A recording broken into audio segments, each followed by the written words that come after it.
least give us what they think they can give us at this point, so that we can... I don't have any problem with that. Okay. I don't have any problem with that. And then Judge Krupp can make a decision, you know, because I'm sure you're going to file a motion to continue the case for multiple reasons. And Judge Krupp can rule on that as to whether or not he thinks the 2013 documents are necessary for you to go forward in this case. I can't make that decision right myself, although I can rule as to whether or not I think that information is relevant to your case. Absolutely. But you're going to have to provide me with more information. I can do that, Judge. Okay. So anything else that we need to deal with today? There was a protective order on some Proctor information, Judge, that I can't speak for co-defendants, but I can tell you that the only objection that I have to it is because my client is the only one in custody. I'm asking that paragraph 4, which is the defendant's access to items, be amended to allow my client to have a USB drive dropped off by the state police to the Norfolk jail with this information on it so that my client can access it but not print it. That's how he got access to all the Proctor texts, the Proctor photos. We dealt with Lisa Beatty from the DA's office. She's the one who put everything on a USB drive, who had a state trooper drive it down to the Norfolk jail. And we worked out a mechanism in which my client would have access to the information, no access to print the information. And that... It's not printing the information, not sharing it with anybody. Well, he's bound by the protective order. Right. But to protect everybody, he can't even print it. So it's not like he can print it and hand it out to anyone. He's not able to do that. And I don't know what this information looks like. I thought we were getting something today in court. I have it. You're okay. I have it. So to the extent that it exists, Judge, all I'm asking is that my client be able to view it on a USB drive, just like he did all of the other Proctor information, and it be kept in the custody of the Sheriff's Department until such time as Mr. Johnson requests it, and then they allow him access to it. Any? Your Honor, I don't have any concern about that. I don't have any concern, but what I would like, from what I understand, the protective order that counsel is referring to regarding the thumb drive, there was an initial protective order for the information, and then there was a separate one for the thumb drive that was drafted in order to protect the actual thumb drive and what could be done with it. None is on this order because I'm just hearing about this today. So no, he's in custody. So I mean, in terms of his access is not a surprise. But sure, but I would just like the opportunity to draft the order the way. Draft another order. Come to an agreement. Draft an order. Send it to me, or and I'll sign it. So that order? That the one order you just passed up. The one I just passed up that has the docket number 0268 circled, that pertains to Mr. Johnson. Attorney Cataldo signed the one that pertained to Mr. De Los Santos, and that one is all set, and Attorney Cataldo has the information. So each defendant has its own protective agreement. Okay. So the one that's 0268, that pertains to Mr. Johnson. If Attorney Scapiccio wanted to sign that one, I could give her, I have a copy of all of the information to give to her. I'm happy to get another version for Mr. Johnson with its own protective order and provide that as well. I just didn't.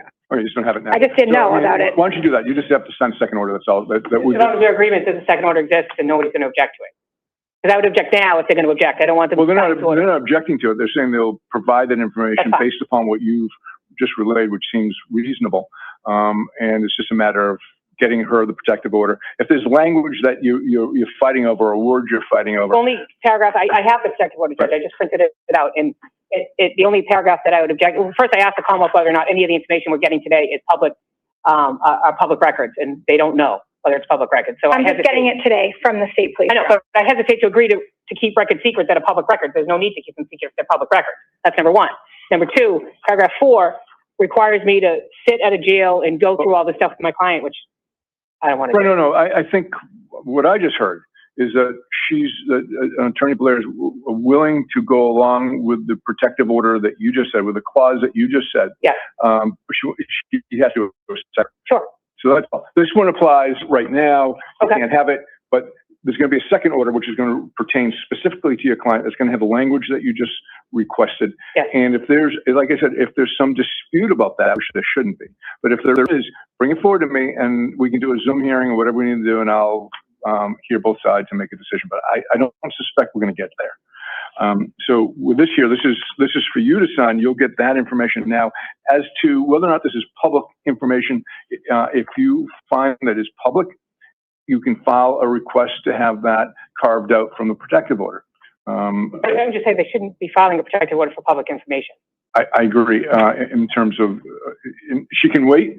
We can wait till it's dispersed. You know, we can put a hold on it, and she can make a determination as to whether or not it's public or not. Attorney Carley from the state police, who has provided it to me today, is here if the court would like to just ask him the question. Otherwise, I'm happy to figure out all the information and give the documents later. I just was trying to do it as quickly as possible. No, I understand. I don't think this is, I don't particularly think this is an attempt by Attorney Blair to sandbag anybody. I think it's just trying to get you the documents and being careful. So we can have the state police representatives, you know, tell us whether or not any of these are protected or public records in her opinion, and understanding, and that's fine with me. Do you want to bring her up? The approach, Your Honor? Yeah, please. Or he. Sorry. Good afternoon. Stephen Carley on behalf of the Department of State Police. The short answer is no, these are not public records. These come from a former Trooper Proctor's personnel file, and those are specifically exempt under the public records law. So do you have any questions? No, Judge. Okay. So I'm satisfied that those are protected records. Again, if you find something that you disagree with later on, you can always ask for a carve out. Yes, Your Honor. Okay, so those are set for now. You'll, she needs to sign the attorney, yeah. Just for the record. And you can file those over in Norfolk once you're done. Oh, okay. Yeah, because I don't have the file here. Okay. Just for accuracy, I think it was represented mistakenly that Attorney Cataldo signed on behalf of Mr. Delos Santos. I represent Mr. Delos Santos, Attorney Krowski.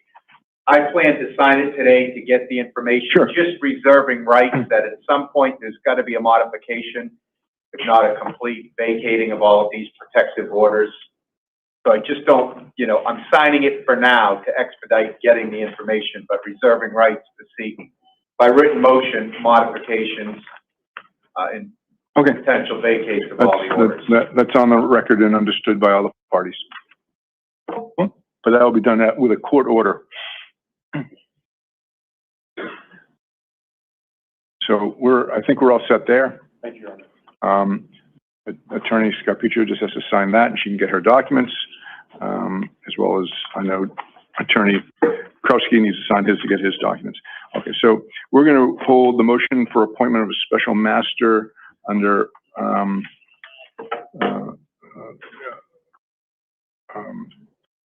for another day, and I think we should proceed as what we've just discussed.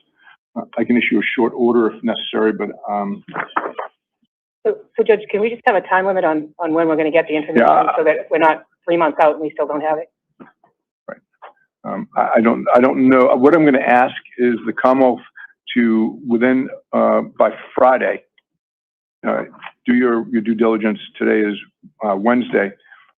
Maybe by next Tuesday, give us a little more time to reach out to people and get a sense of what it's going to do in order to get this information. And then you can file a motion.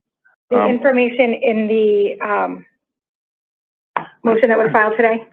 The information we just... Supplemental? Yeah, the Quality Assurance Group information. Okay. Information regarding the purging of the pre-2013 documents, and the grants, whether or not the grants have this information, and regarding any sort of transfers. What else were you looking for regarding the grants? Apparently, according to what Corrective Attorney information said, is that every year that the grant is in process, the state police lab has to assure them or notify them of any nonconformities. Is this part of your supplemental motion? Yes. Okay, so let me just take a look at that.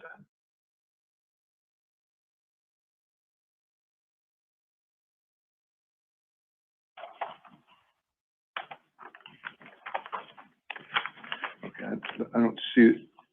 It's called defendant's motion for, Additional discovery Additional related discovery. to, blah, blah, blah. Okay, so yeah, I see that, but in terms of the specific information that we're talking about here in the sources of the information, I don't see that that's contained in this motion necessarily. maybe it's in my affidavit, Judge, I don't Is it remember. a Qualtracs database? Yes, that's the database, Judge. Is that the database you're referring to? Yes. And that's my understanding, Judge, is that that database is separate and apart from the LIMS database. And that's the quality assurance database. That's the quality assurance stuff. So quality assurance, my understanding, happens when something goes awry, that they have to make sure that they're complying with whatever they need to comply with. And so there's a quality assurance database that has the Qualtrics capabilities, Judge. And do we know when this was first created or established, Attorney Nathanson? Do you know? Do you know when the Qualtrics was first established or created? I do not, Your Honor. I know it exists currently. Currently exists. Okay. So I'll issue an order on this, and I'll give you a timeline to respond. And again, as I've said, if you're having difficulty responding, file a motion to expand on the date for compliance, and then we can go from there. But I think giving you till next Tuesday, not to respond with the information, but to tell me what sort of timeline it might take for you to produce this information is what I'll be looking for. Okay. And then, Judge, I'm going to ask you again, would you retain jurisdiction until we get this straightened out, or? I'm gonna keep jurisdiction over these narrow discovery requests, okay. But at some point, it may be Judge Krupp or somebody else, if there are going to be questions of continuances, questions of Understood, Judge. Of sanctions that if you because you're going to have to file separate briefings and motions. Yeah. If you're seeking some sort of dismissal or something like that, I'm not retaining jurisdiction over that, but just over this discovery issue. Thank you, Your Honor. Attorney Blair. So, Your Honor, will the court be in its order delineating the exact things to be asking about, because all of those things are not mentioned in this motion? Right. So I'm going to do my best to identify, based upon this hearing, what I think is appropriate, or if you want to file a supplemental discovery request that specifically identifies it based upon our discussion, what you think is appropriate, that might be easier. Sure, Judge. And then I can take a look at that. And we had this conversation. We just had this conversation outside, and we didn't have this response. So right. So that seems to be a mystery. That would be my suggestion, and I can incorporate that into a short ruling. Sure, Judge. No problem. Okay. Thank you. Anything else, Attorney Krowski? Yes, Judge, where you are retaining jurisdiction over this issue related to the corrective action database, I know on behalf of Mr. De Los Santos, I'm entitled to, any exculpatory evidence, anything that this yields. But I also need to get a filing in on my own client's behalf. I don't want to completely be on the sidelines, because that is not protecting my client, his interest in the record. So, but this limited issue, right? Well, you share all the same experts, correct? Or do you have? We have separate experts, but I should send pleadings that are germane to this one issue to your attention, not to Judge Krupp's. Well, they should all be filed, in Norfolk. Yeah. First copy. And then yeah, and then copy me. I'll take a look at it, see whether or not it's something I think falls within my purview here. I'm not going to be looking for anything unique or that probably goes outside of the four corners of Attorney Peach's pleading, but it's not good practice to have a silent docket on this issue. No, I just didn't want to interfere and derail something that was underway, but I am going to file something, just so you know, folder to preserve the issue for my client. Okay, good enough. I'll look for your filing, Attorney Scarpiccio. Yes, Your Honor. Send me a copy. And I also have two other filings. One's a motion for funds, even though I'm privately retained. It's got the attached affidavit. There's already been a determination of indigency. Right. I don't know if you're comfortable. I can rule on it. Do you have it? Do you have it with you, or That was filed, yeah. is it one of these? Yeah.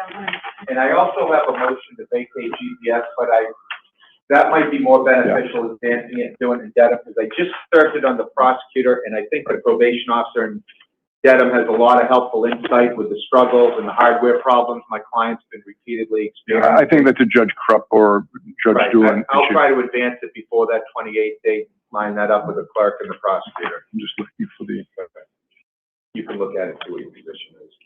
okay, that's the GPS issue here.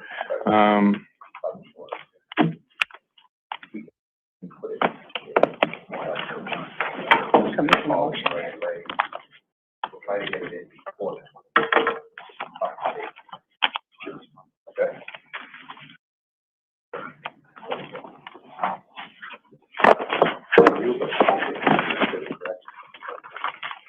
You have a packet as well. Yeah. Okay, so that motion is allowed. Motion for GPS, that's going to be considered by somebody else. I'm not even going to keep this because I don't think we need it. Okay, good. So I look forward to So, Judge, seeing. just so we're clear, sorry, hold on one second. In terms of the motion that I filed, I think on page 2, I do talk about the Qualtrics database, and a request that they utilize that in this case at the top of page 2. I'm happy to put it in another motion if that's helpful to the court. But I tried to take from Attorney Nathanson's affidavit and tried to summarize for the court what I thought was important. Well, I can also just issue an order if you think you need something supplemented and I think it's appropriate, I can Sure, Judge, that makes sense. consider that. So why don't I do that? And then we'll go from there. If you feel something is overly burdensome, you can file something, that's, that objects to that also. But let me just issue an order and we'll at least start Thank you, Ron. it. Okay. Thank you. John, I'm just gonna send him back on the no date. You guys can figure out the date on the Norfolk County, okay? Correct. They'll do that in Norfolk County. Thank you, Ron. Thank you. Thank you, Madam Clerk. Thank you. Thank you. Jen, I think this is the one I signed. I don't know how many you have. No dated. You'll just draft the other one. You'll talk to, Lisa. Okay. Okay, perfect. Yes. Yeah. Hello. Hi. All right, we're done for the day on the Zoom. I have the Aidan Carney motion to dismiss. How you doing? My name's GrantSmithEllis. Now, if you missed that Proctorgate hearing, that was just V1. Proctorgate V2 is tomorrow at 9 a.m. Hi, how you doing? Good to see you. So if you want to know what happens there, what happened there, we're talking about two distinct things. A special master for state police crime lab data that both pre-2013 and after 2013 that the state police are saying it's too much work. They can't do it. And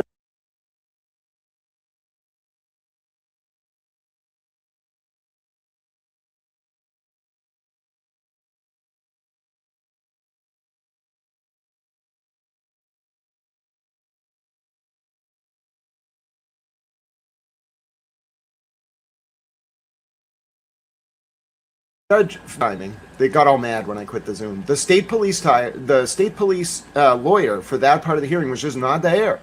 Okay, he was just not there. Now, the second part of the hearing has to do with Michael Proctor's data. There's different subsets of it. One of the pieces of data that the state police they turned over a bunch of new material related to like the cases Proctor investigated, etc. They're objecting to giving Rosemary everything she wants. But the stuff they turned over, they want under protective order, just like Proctor's messages. This is separate from Proctor's personal phone. This is like material about cases he investigated, etc., and more. And so it's two bifurcated issues. Judge couldn't even hear. We were supposed to hear that issue about the crime lab, the motion about the special master. I think it's a little odd that the state police lawyer for the crime lab just didn't show up when that was like the most important part of the hearing. So judge was like, well, I can't really hear this per se. I can't hear this right now because how am I supposed to hear the motion when the lawyer for the crime lab isn't here? And what's weird was, and I'm sure some of you heard this may have caught this in the beginning. Judge was like, well, you sent him the Zoom, right? And Rose was like, yeah, of course, Judge, I sent him the Zoom. And then the prosecutor was like, yeah, we sent him the Zoom. And then clerk was like, yeah, we made sure he got the Zoom. And then one of the lawyers for the Norfolk DA was like, well, Judge, he just had a surgery.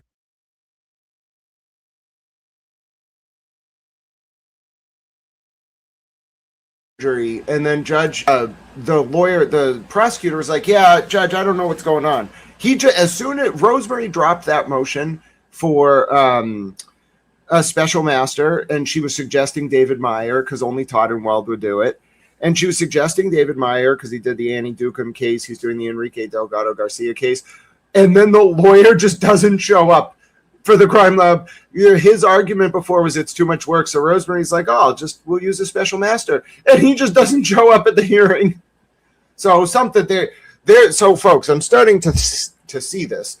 There's this quality control assurance unit at the state police. And this might be an Annie Duckham level scandal because they don't want to turn this stuff over.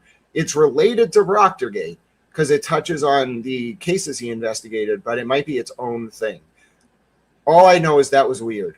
Now we're going to take a listen to the Aidan Carney motion to dismiss denial. By the way, for those of you just tuning in, I want to thank you all so much. You have helped my little book. My name is GrantSmithEllis with Towel News. You have helped my little book. I can't believe this has happened. Boss Tweed Days in Norfolk County, The Rise and Fall of Michael Morrissey's Machine, reach like the top 40,000 books on all of Amazon. There's a lot of books on Amazon, and this is incredibly humbling. So a lot of you have been asking how you can help. Now, of course, the book is available for free. You can just get the book on my social media. But if you want to buy my research about all of this, God bless all of the people who were impacted by this chaos and all of the people who have suffered. If you want to understand more of it, see the primary sources. I've written a book. So we are going to read this motion to dismiss, but I just want to plug because I do think this is incredibly touching. Now, I bought it for my Nana. I bought it and then sent her the copy. She couldn't figure out how to work the Amazon. So I actually can show you now what it's like. I didn't realize I could buy it. I thought it only let me give away copies, but I was able to buy it. So when you go to Amazon, the link is in the chat. You can just do !book or click the link up at the top. You're this book. So if you've read it, I would really appreciate it if you give a review. God bless you. Thank you for your support. If you haven't read it yet, feel free to pick it up. All right. It is #1 in new release in the category of like leadership, political leadership. It is it's floating between 40,000 and 42,000. It jumped 15,000 spots overnight on the overall bestseller list, got as high as like 40,000, and it tends to like go up, down, and then up again. So you can really help this book because it thinks that a lot of people buying a small like publisher's new book means it's like a really like good and important material. So God bless you. And you can see it's actually #8 in the campaigns and elections subcategory. So there's elections and political process. It's like number 26, 25. But in the campaigns category, I am next to I'm ahead of Tom Hartman and Dana Bash and some of these folks. And I'm right next to Nate Silver, Saul Alinsky, Hillary Clinton, and Maggie Haberman. So you've all done a great thing. I know a lot of you were saying thank you to me for my coverage. Thank you for watching that hearing. I will be live tomorrow from in court in Norfolk Superior Court for the big Proctorgate hearing. But until then, if you'd like to support and you want to pick up Tal's book, let's see if we can get this thing up the charts. You know what I'm saying? So yes, feel free. Now, let me just show you how it works. So when you go to this feed, you're going to click read now. Okay. You don't need a Kindle. Someone asked me earlier. Thank you. That was a great question. You don't need a Kindle. When you buy it, it's going to open up a link for you, even if you don't have a Kindle, on your desktop or however it works. And it's just going to open the book. All right. So you can see here there's a chapter list. Okay. You can click that on the right. Now, when you use this chapter list, it works. I did this by hand. Every chapter. Okay. You can just go through the book. Okay. All the sources are clickable. Okay. It's a really cool book. Okay. You can just go to any source linked in the book, read all the primary documents yourself, read all the federal documents, can learn all about the different cases. I think it's really important. So God bless you all and thank you for your support. That's how easy it is to pick up your copy of Boss Tweed Days in Norfolk County, The Rise and Fall of Michael Morrissey's Machine. Speaking of Norfolk County, we have the motion on Aidan Carney's, the ruling on Aidan Carney's motion to dismiss from Judge Balzios. Now, I can already tell him to get all mad. All right. I know this is going to make me mad, so I put the voice of our very evil man. All right? And we have our very special reporter towel. He's evil and he's made. All right, take it away. Okay, would you like to begin? Hold on one second. It did begin. I just have to turn the volume up. I code these. I make these by hand. All right, so they're Towel original productions. All right, so here we go. The ruling on the Aidan Carney motion to dismiss in the context of his criminal charges related to the Karen Reed and John O'Keefe case. This almost guarantees an evidentiary hearing with Kate Pita and Brian Tully and who knows. You think Rosemary Scapiccio is going to tee off tomorrow. Wait till you see Mark Betterow with some of those folks on the stand. Here we go. D7, Commonwealth of Massachusetts, Norfolk, SS, Superior Court, 2382 CR 00313 2582. By the way, so Aidan Carney is facing criminal charges by the same state police unit that was involved in the Birchmore cover-up, the same state police unit that was involved in the John O'Keefe cover-up, the same state police unit that was involved in the Tiffany Overstreet cover-up, Brian Tully and John effing Fanning. Okay, Aidan Carney was charged for, in essence, having a rally outside. Oh, God bless you, TAUA. What a wonderful name, Tawa. Thank you for your support. He was charged originally because he had a rolling rally. He had a protest outside, like he went through the town of Canton having a protest about the cover-up of John's death. Okay, there were 16 charges. 6 of those got dismissed. Then there were 3 more charges. Okay, so it went up at one point to like 19.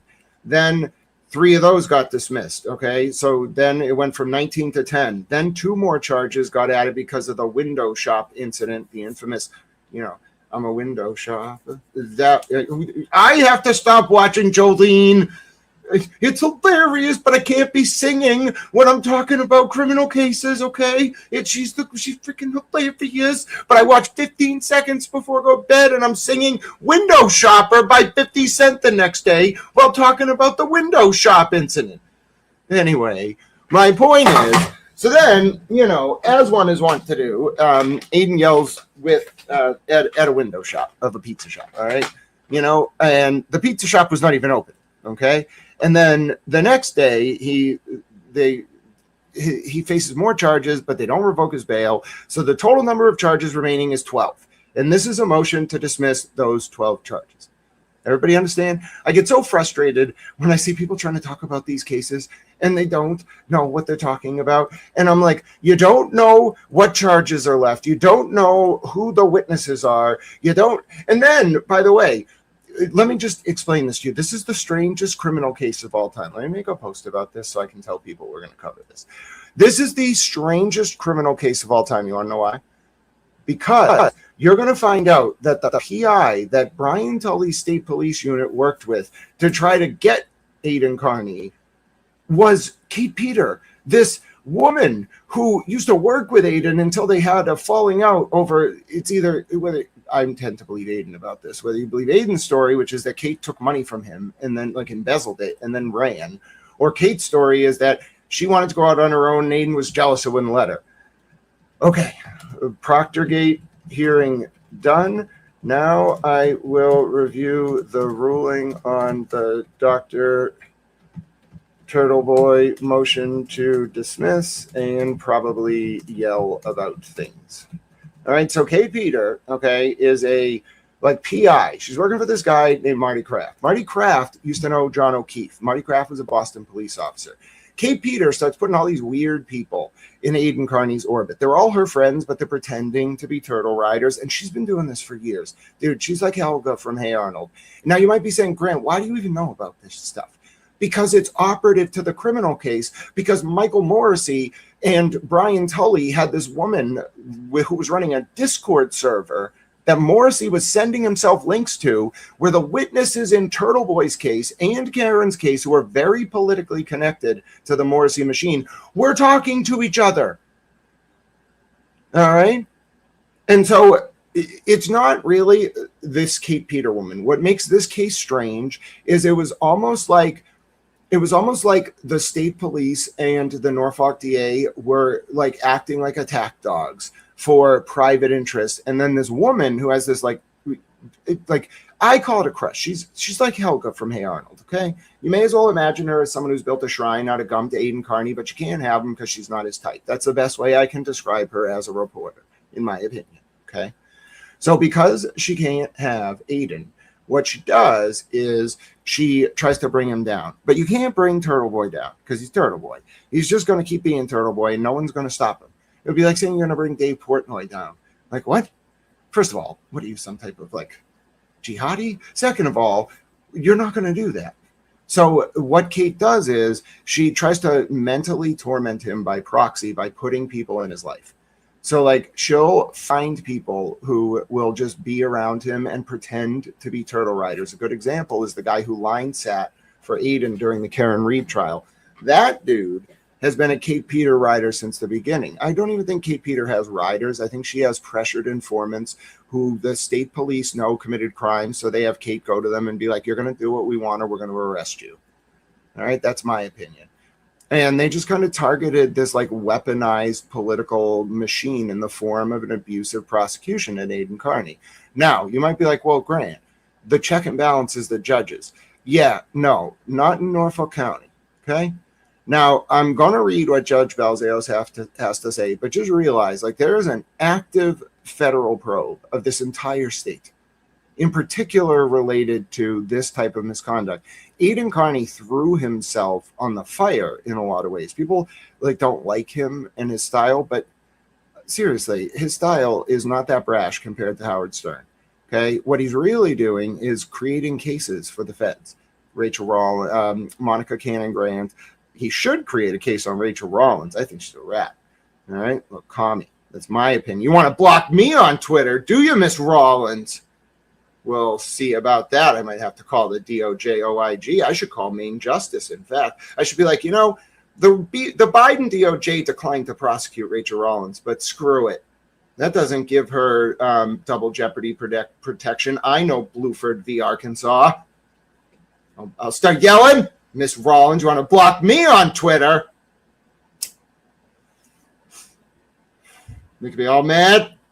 My point is, so Turtle Boy is very good at writing stories that build federal corruption cases, especially about police that abuse vulnerable women. And he like throws himself on the fire. He's like, screw it. Like, you know, and so he took a lot of shit. I don't think he expected Kate Peter to get involved because frankly, I don't think anyone saw that coming. Riccio was involved before Kate Peter. You know what I'm saying? So that was the wild card here. Now, why is this all relevant? Well, because part of the outstanding arguments, like the remaining arguments before this thing goes to trial, if it goes to trial in November, I don't think it's going to go to trial if Deitch wins next week. Adam Deitch. If Adam Deitch wins the September 1st primary, I don't see this case going to trial. I'm saying it could, but it would be like asking for those people to be criminally charged as soon as Deitch takes office for something. But my point remains the same.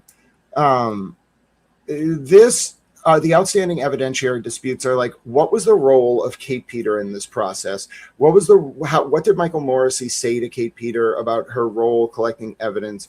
Like how much evidence that Michael Morrissey got was actually laundered, like illegally obtained and then reconstructed through Tully and his unit and Yuri and all them?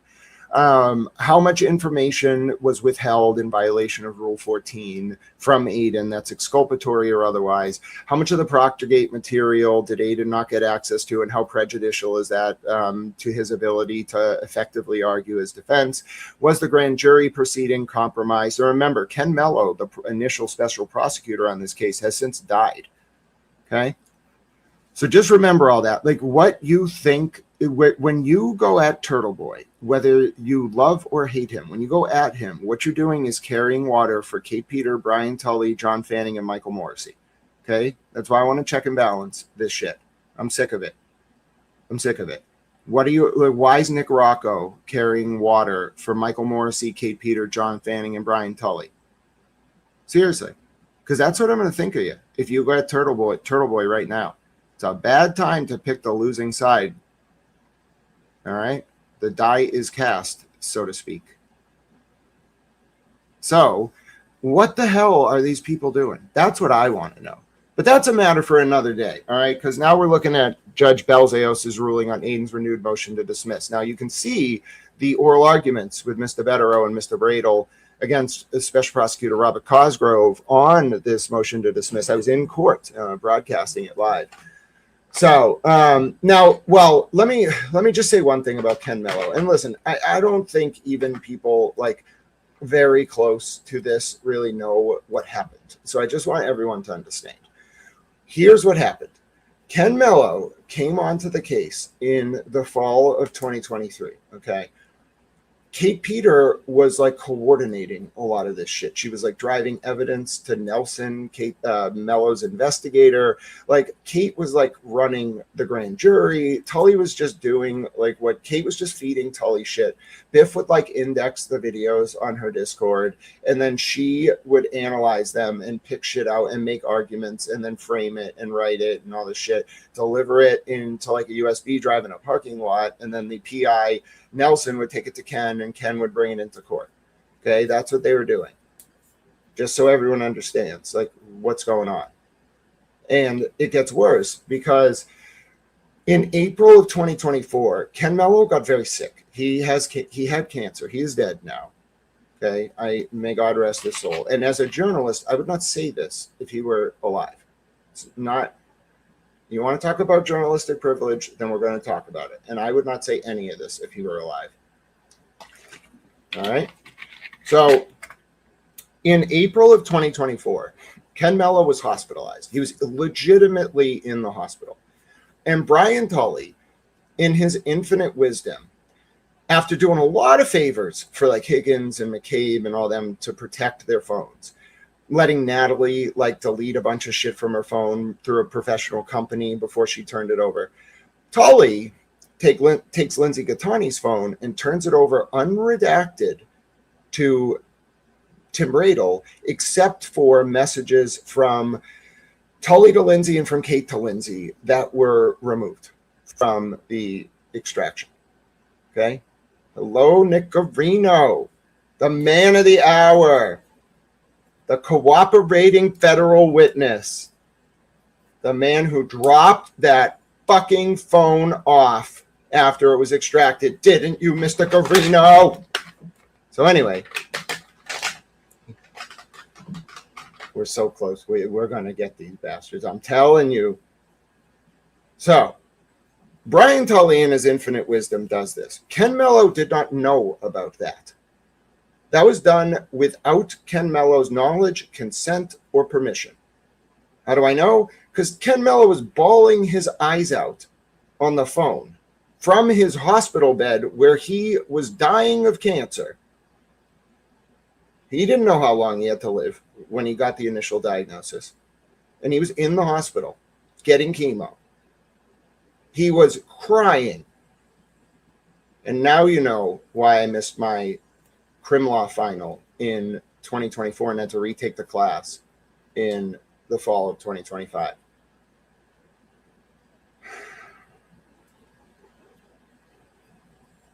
All right. Because I wasn't going to leave her alone. There's court the next day.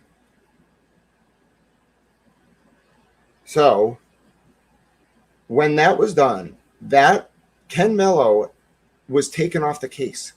He remained on the case in name only. They took him off the case because he went against the grain and reached out to Bradel and was like, hey, Bradel, like, screw Tully, I'm clawing that back. And that went against Morrissey's edict, and they took Ken off that case, and he was pissed. He was pissed that they undermined him. He was pissed that they took advantage of him. He was pissed that they would ever do that. He was pissed at how they treated Lindsay. He was pissed. He was just mad and sad and angry. I don't know what to say. There was nothing fake about it. He was legitimately mad and sad. He was crying. So I know people don't love Ken Mello because of how it all went down in the beginning. I don't really know what happened. I never asked. I imagine he was a little brainwashed like me. But when shit hit the fan and he had a choice to either go along with it or get pissed. The second he saw something he didn't like, he was like, fuck it. Like, fuck, I'm out. Seriously. So, you know, I don't know. Maybe it was his faith. I never asked him. Like, maybe it was his faith. Maybe it was just he was so shocked they took it that far. But there was something about that day, April 23rd, 2024. Ken Mello changed forever. He was never the same after that day. I'm telling you. That really changed him as a person. I saw it in him. I heard it in his voice. I only just hope that he talked to the feds. I don't know if he did, and I wouldn't want to know. But listen, Garino's the one who like can really make it the case. But Ken Mello was a fact witness to a substantial amount of misconduct, and he was not loyal to them. So I don't know what to say. God rest his soul. I don't know what he did before I met him. I don't. I never met him in person. But I don't know what. Well, I guess I was in the presence of him. I don't know what he did before that. But I know that when the chips were down and there was a really bad situation, it wasn't Ken Mello who did wrong. In fact, he tried to right the wrong. It was Brian Tully. It was Brian Tully that committed egregious misconduct, that enabled Kate Peter, that enabled this weird PI operation that got around Aiden and Karen. That was Tully. Okay, the buck stops with Morrissey and Tully, the detective lieutenant and the DA, and that is how the inquiry will begin from the congressional perspective. And we will ask questions until we find out who brought who on, who financed it, who paid for what, how did the money get distributed. You can get money in cash, bro. I'll find the bank you went to, I'll find the teller, I'll find the receipt, and then I'll look at the security camera footage. I will find who gave you that money. I'll trace every dollar, and we will find out who did this. But that's a question for another day. The operative question related to this motion to dismiss is it argues that it argues under Odell, DiBenedetto, or McCarthy, or some combination, or combination of those three, that the grand jury proceeding was compromised because of Michael Proctor, because of Tully, because of Mello, because of Kate Peter, because of Morrissey, who's supposed to be recused from this. And that's why I'm telling you, I'm going to get mad, because you can't rule on this case about those issues when you have me around who saw all of this. And I'm going to be like, no, I don't know what this ruling says. I haven't read it yet. It's 25 minutes. We'll listen to it. And I have to go to bed early, too, because I got to get up very early to get to Norfolk Superior Court for the 9 a.m. Proctorgate hearing with Rosemary, with Adam Lally and Lynn Beatty and Tully. God knows who else.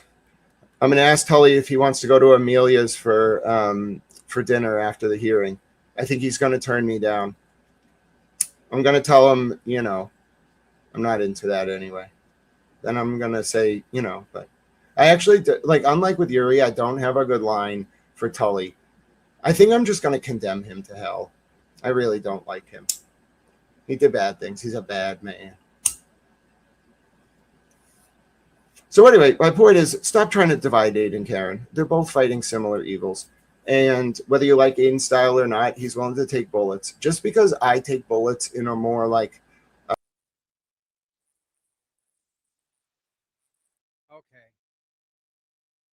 Love Grant. Love him.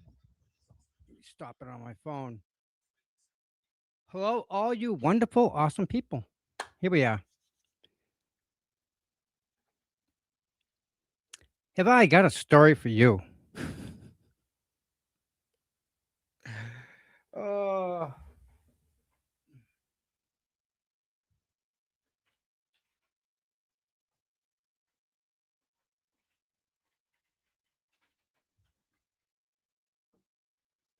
Hold on.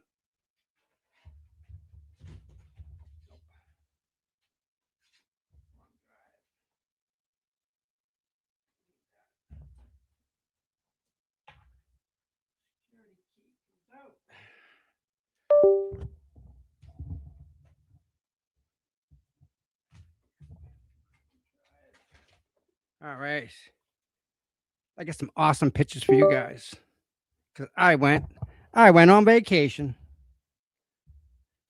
and I'm gonna share these pictures with you, wonderful people. Let me go to this. I hope everyone's doing well. If you're not, put it in the chat, and I'll add you to my prayer list. So I do that. Real quick, give it up for Grant. What Grant is talking about is true. Some of the conspiracies that we've heard about, he's actually got the supporting paperwork and documentation to back up some of those claims. He actually does.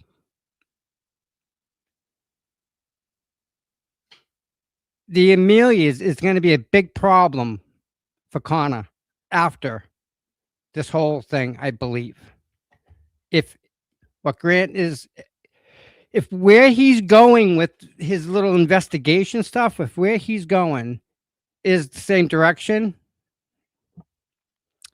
you're going to see some crazy stuff that you can't even begin to put your head around. Not even yet.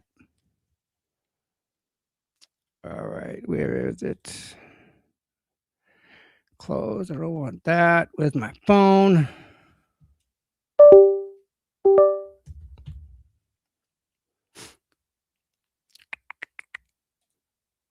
All right, where are you? There it is. All right, found it.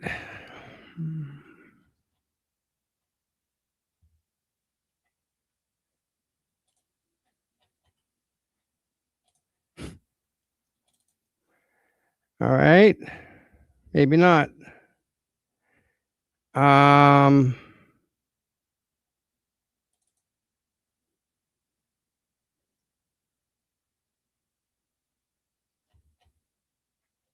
Nope.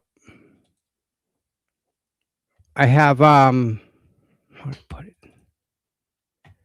Do it another way. I got files that I got when I went to Virginia that I can't share yet. The story that I'm told, I read a story on Twitter. You know what? I'm going to get it right now. I'm going to read it to you right now. It's crazy. Crazy town. Let me go to, where is it? And then we got to read, oh my God. Caitlin. Let me share this screen for you guys. Just real quick. Caitlin. Twitter. Caitlin. This is the lady dresses in pink, has a pink flag. It's American flag, but it's pink. She's always very energetic, upbeat, supportive. She's there. When she's there, you know it. She wrote a letter that is killer. And I kind of want to read it for you guys because it needs airtime. So there's that.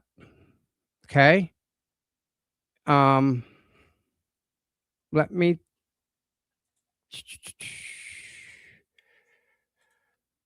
All right.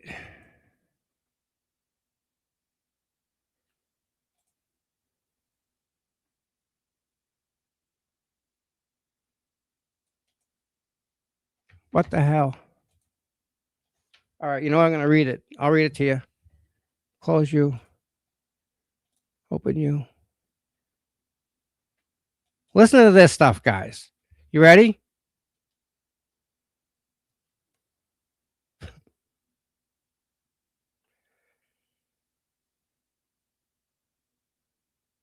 Horrific. Horrific.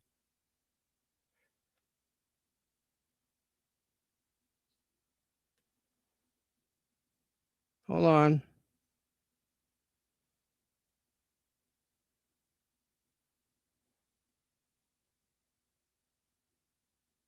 Where'd it go?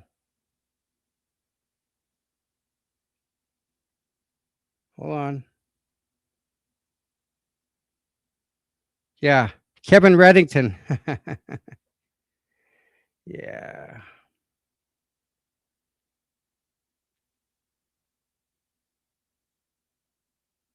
Where did it go? I think it's gone. Oh no. Absolutely no, no, no, no, no, no. I sent it to this myself. Did I? You're not going to believe it. It's ridiculous. Where is it?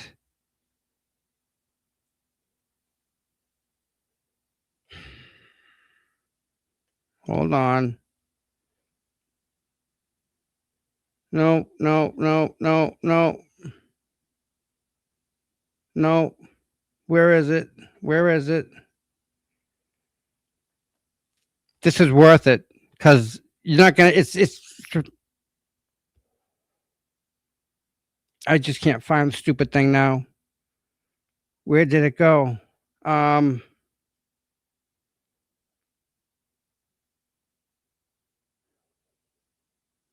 it.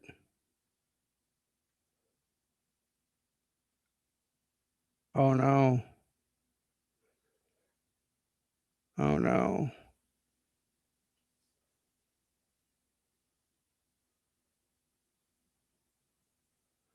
The post is gone. I can't believe it.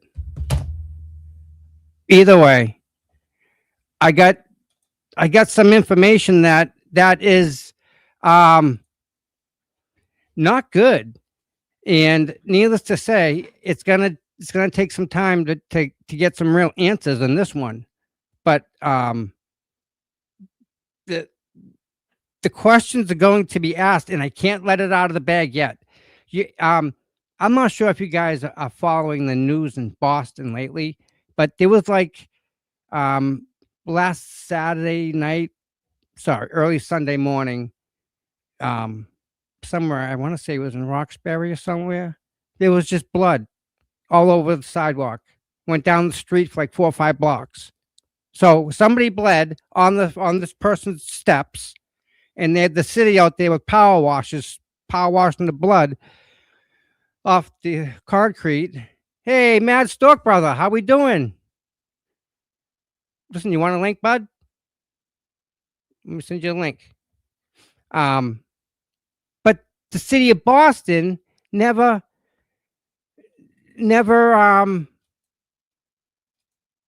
it's not in the police record. It's not in the police blog. There's no ambulance run record. There's nothing. It's like it never happened. So how does someone lose that much blood and walk down the street? Obviously, because there's the blood trails, right? City comes the next day to power wash the blood off the street, but nobody knows nothing. How's that happen? Please, it doesn't make any sense to me. All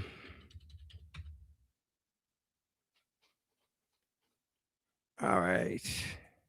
I got into my chat. All right. So that post was deleted.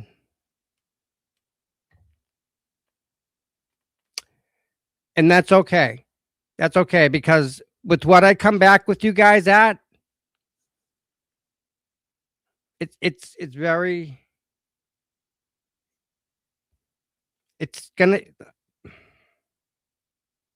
the city of Boston, they're not reporting crimes, and I can prove it. I think, pretty sure I can, and I'm pretty sure I got the case that is, you know what I'm saying? Imagine if like something like John O'Keefe happened, right? Imagine that. And they never reported it. It's not in the police blog, nothing. No ambulance run, no dispatch, like it never happened.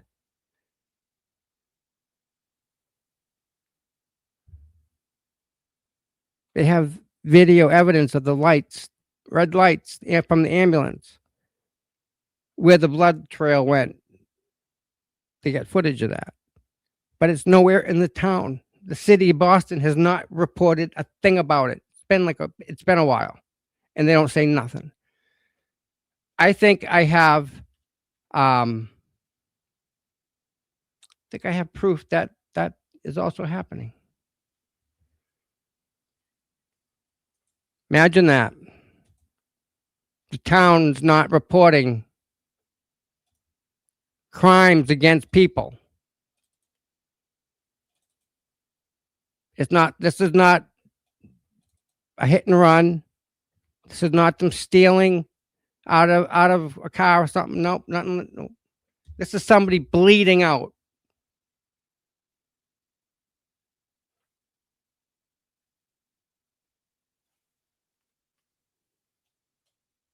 While that loads up, let's go to Caitlin. Caitlin, I can't say enough about this young lady. She is amazing. She's smart. She's funny. She's got great energy. She's a great mom. She's just a great person all around. And again, like, we're blessed to have certain people in this movement, and everyone does their bit. You know, Microdots does the video, and Aiden does the heavy lifting, and you know, Rat House does the warm up. You know, Will's got everything in between. Like Melanie does hers. Like everyone's got everything's kind of settling down, right? And we're not here to talk about anybody else, because that's not why we're here. And I don't care if I have 2 people in here. I really don't. I'm doing this for the 2 people that are watching, and there you go.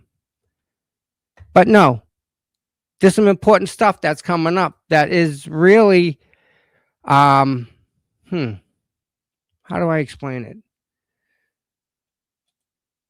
Unconscionable. How about that?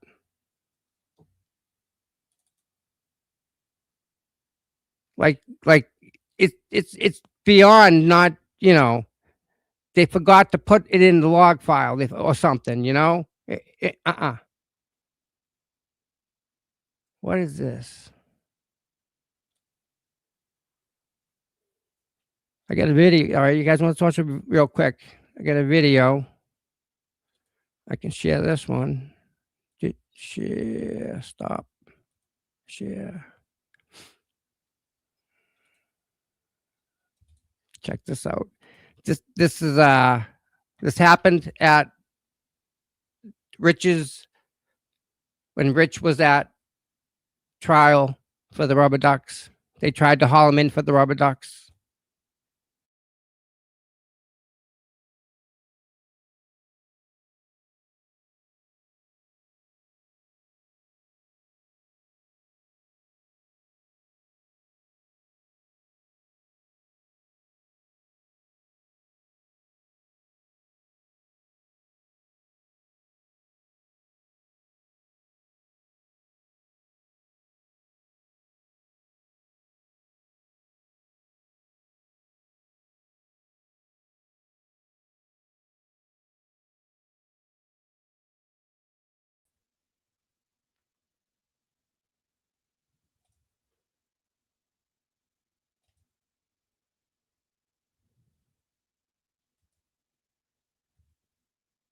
That hurt.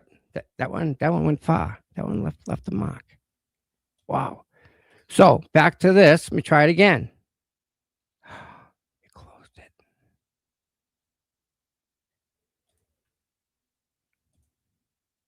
Okay. All right. So I'll work around it. So we're gonna watch this. This is when Rich,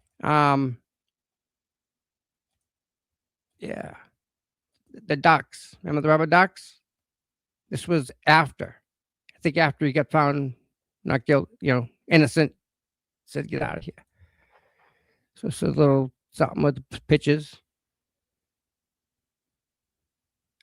That's Rich. That's Kerry, Skip. Yeah. Yeah, these are old pitches. That Bradle up there, I forget that, was that Tim Bradle? That has a bunch of studs on it. They took a lot of time. That come out nice. Whole bunch of people on the steps. So,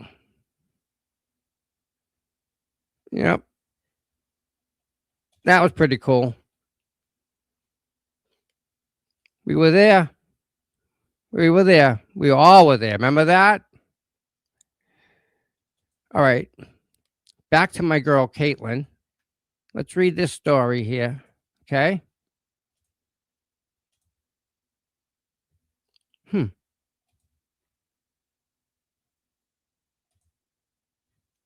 Caitlin. Smart as a whip, this girl. Open letter to the Karen Readers guilty crowd. I have one very simple question for those who genuinely believe that Karen Reed hit John O'Keefe. Wait a minute, this is an old one, isn't it? That's June 22nd. Where's the one she read today?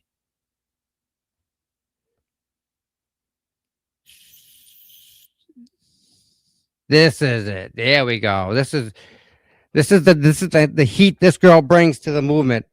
Like legit. She's just crazy, right? Hold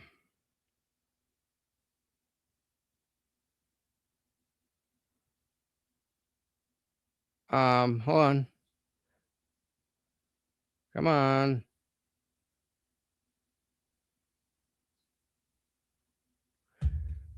All right. Midweek thoughts for those who care to listen. And I think everyone should listen to this because this is important.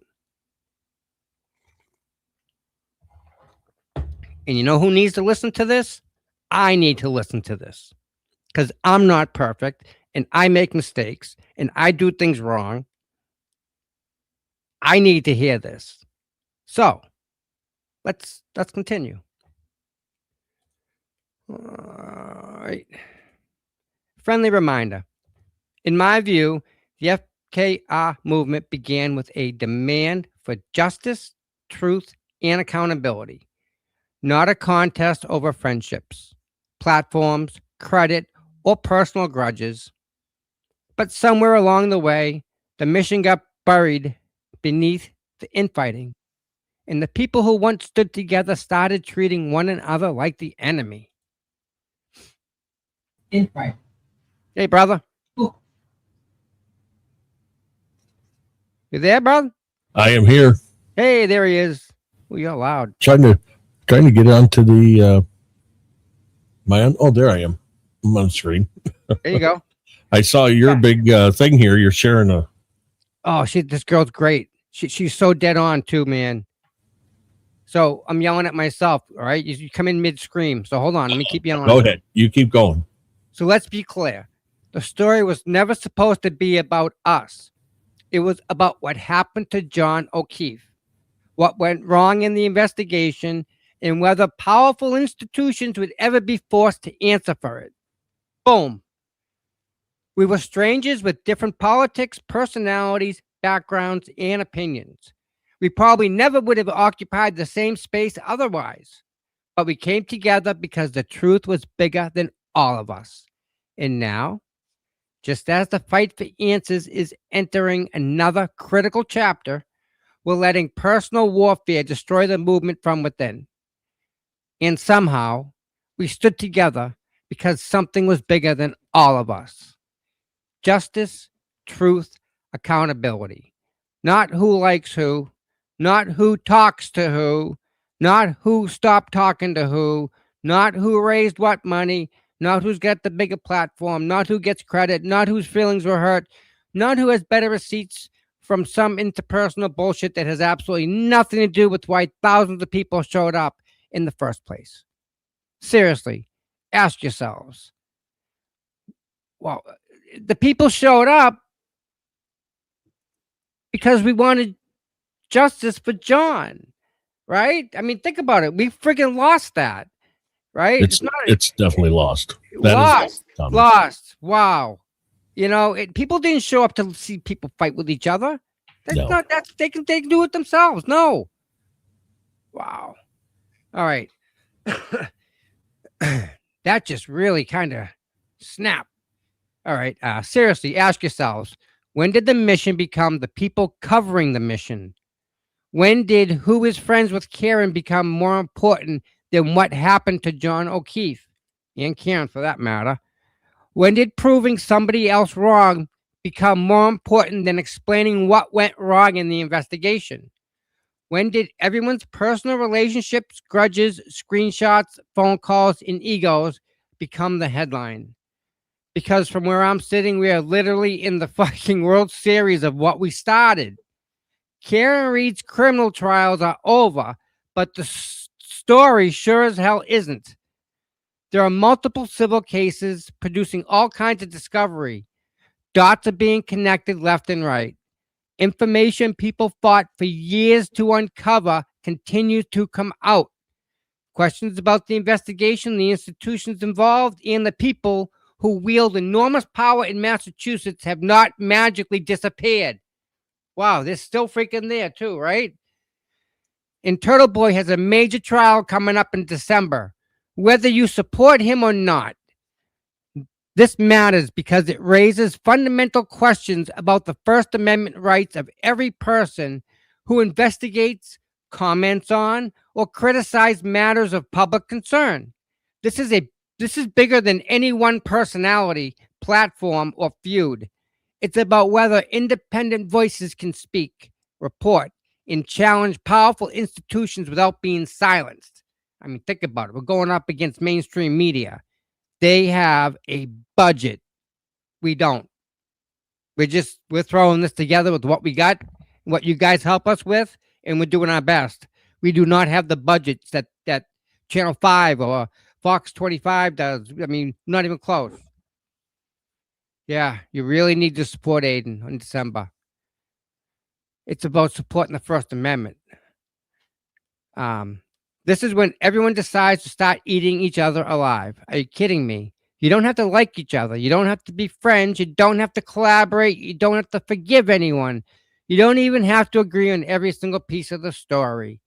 But if you genuinely believe that this was about something bigger, then maybe it's time to remember that you do not have to destroy another person to continue doing your own work. Stay in your own lane, do your thing, investigate, report, question, FOIA, stream, show up, connect dots, challenge institutions, disagree when the facts warrant disagreement. But for the love of God, stop confusing personal warfare with the pursuit of justice. Those are not the same thing. And while everyone is busy fighting over who gets to sit at which lunch table, the institutions we spent years demanding answers from get to sit back and watch the people who once stood shoulder to shoulder dismantle themselves. Think about that. Nobody needs to recreate the Sea of Pink and sing Kumbaya. Nobody needs to pretend things didn't happen. No one needs to become best friends again. And this is Caitlin, and she's just a freaking hero.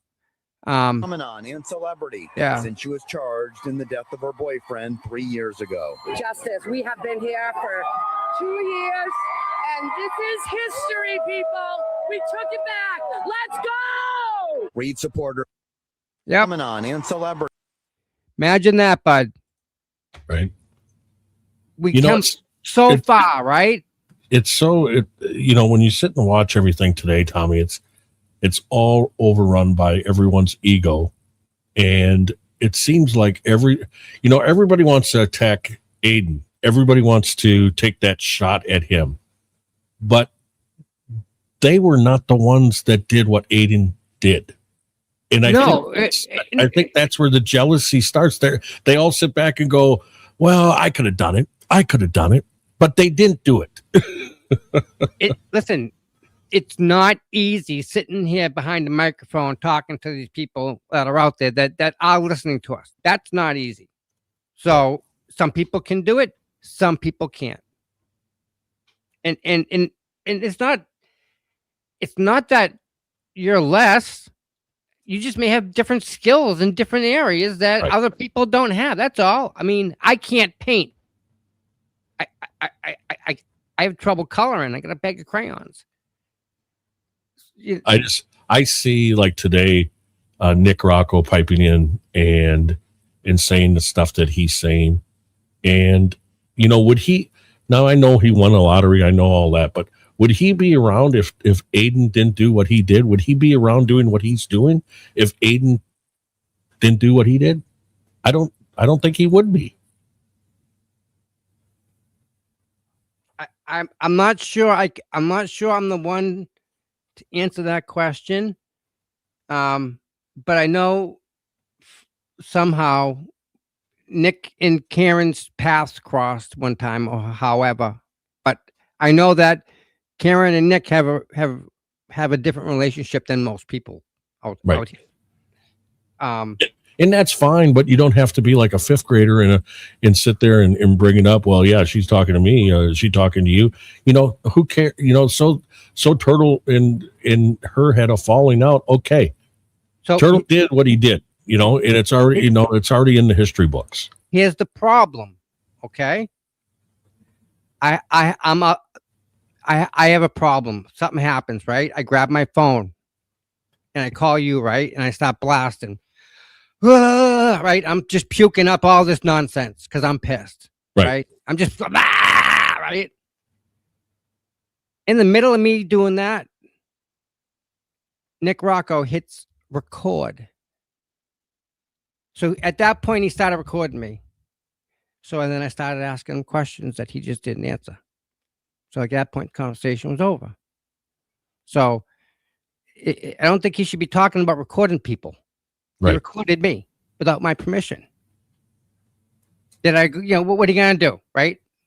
But, you know, my take on that too, Tommy, is that if I was Aiden Carney, okay, and sitting there with all these charges against me and knowing that the law enforcement community was coming after me, okay, I would record every damn phone call I made and every damn phone call I brought that came into me. I don't care if it's Massachusetts and you need to say, hey, it's being recorded.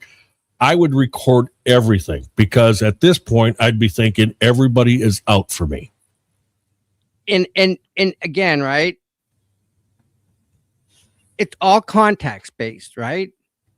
Right. It's all context based. He doesn't go and act in any way in front of a door or a mirror, right?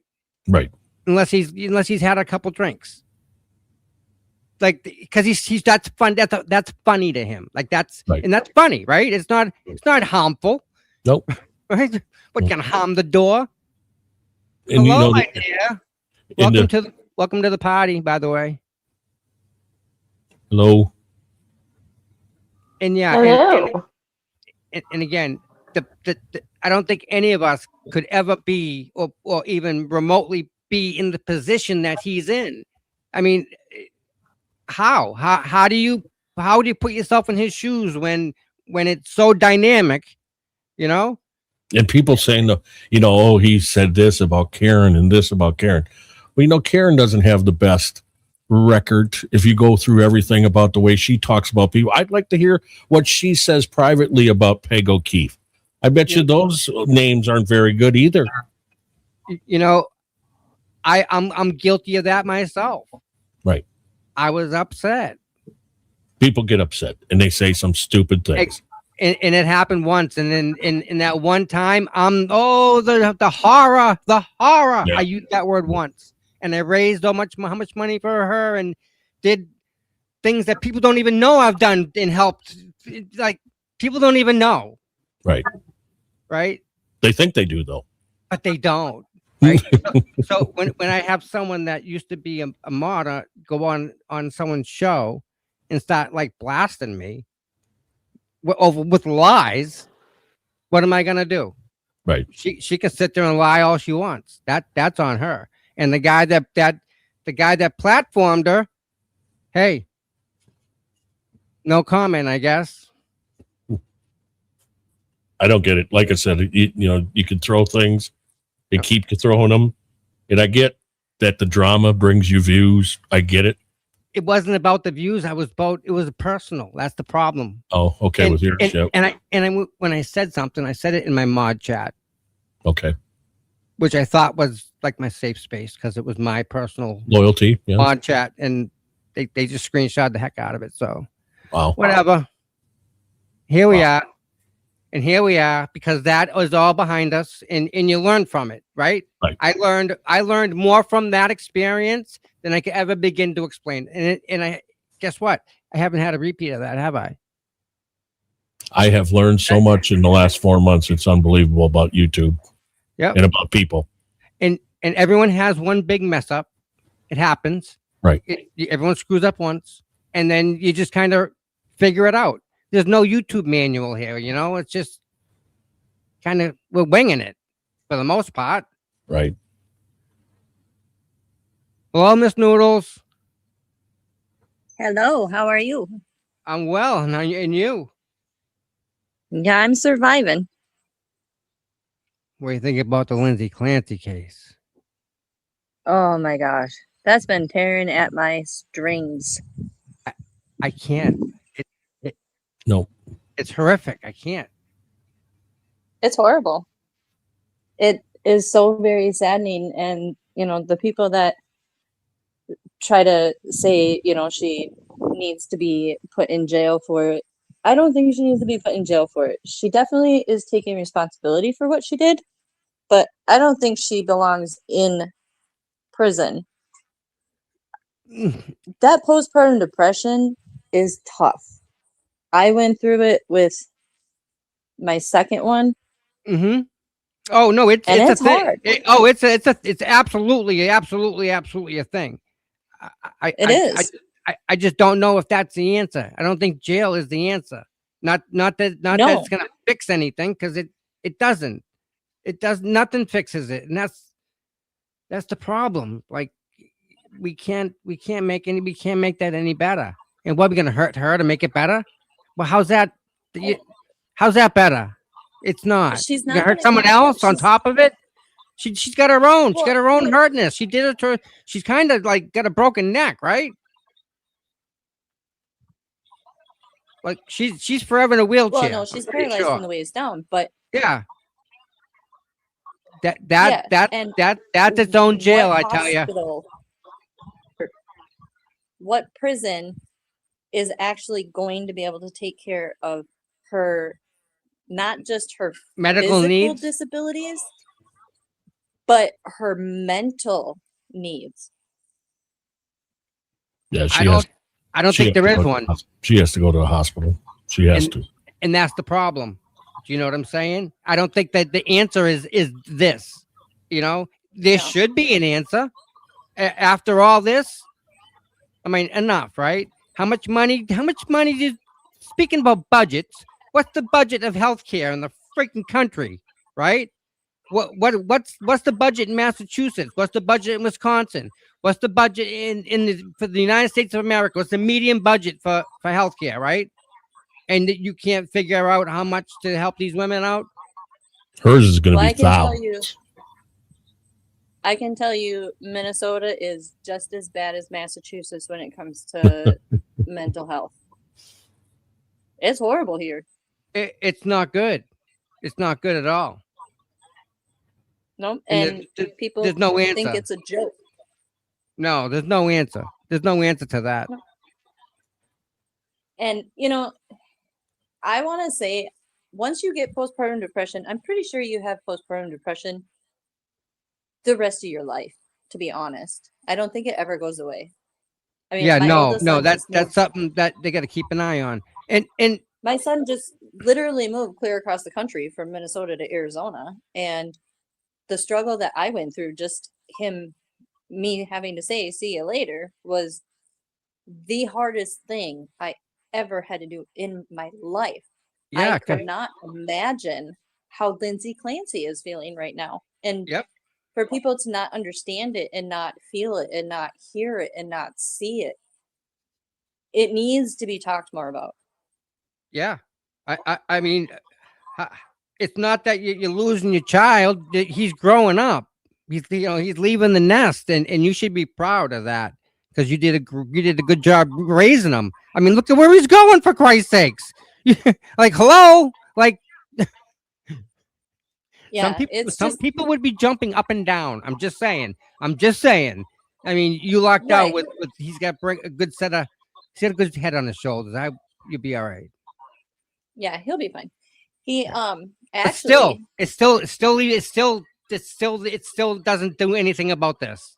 It doesn't. No, it doesn't do anything about the mental health at all. And that's why I'm saying, like, I feel like postpartum depression really never goes away in a woman ever. Just for this, because I went through pre-postpartum depression when I was pregnant with my second.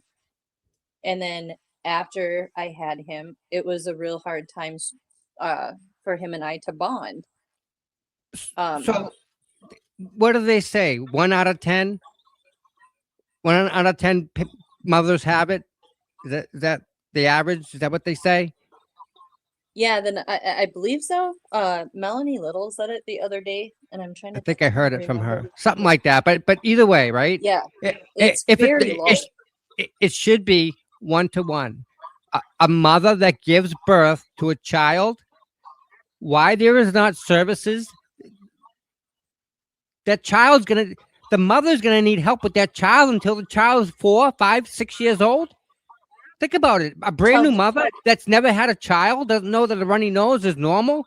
Like, or when it's runny this way, it's not normal. Like things like that they don't, there's no manual. There's no book for kids. Like I got a kid, but there's no instructions. Right. So, and that's why I'm always be there for these women. For even the mental health, because if the mental health ain't right, it trickles down. It doesn't help the kids 0 bit if mom's not having a good day.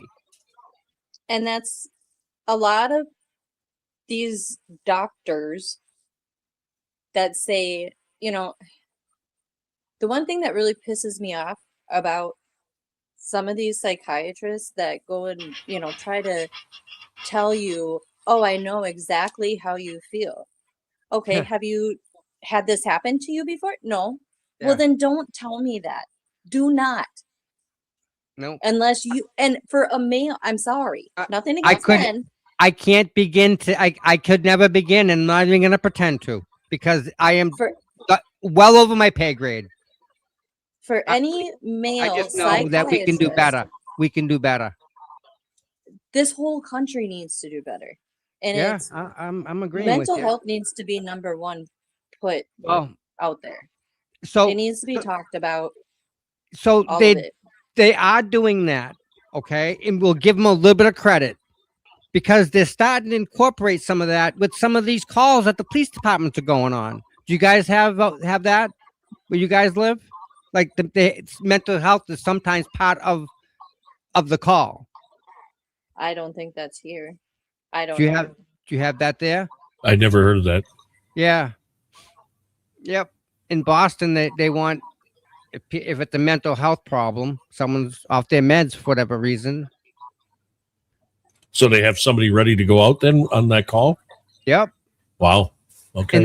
And that person knows, okay, they don't need to go to this hospital. They need to go to this hospital. Do you know what I'm saying? Like they don't need to be detoxed from drugs. They just need their meds adjusted. That's all. And that's the thing two different hospitalizations. So that person is the one that's supposed to be that middleman between the two. Do you know what I'm saying? That helps that person, guides that person for help.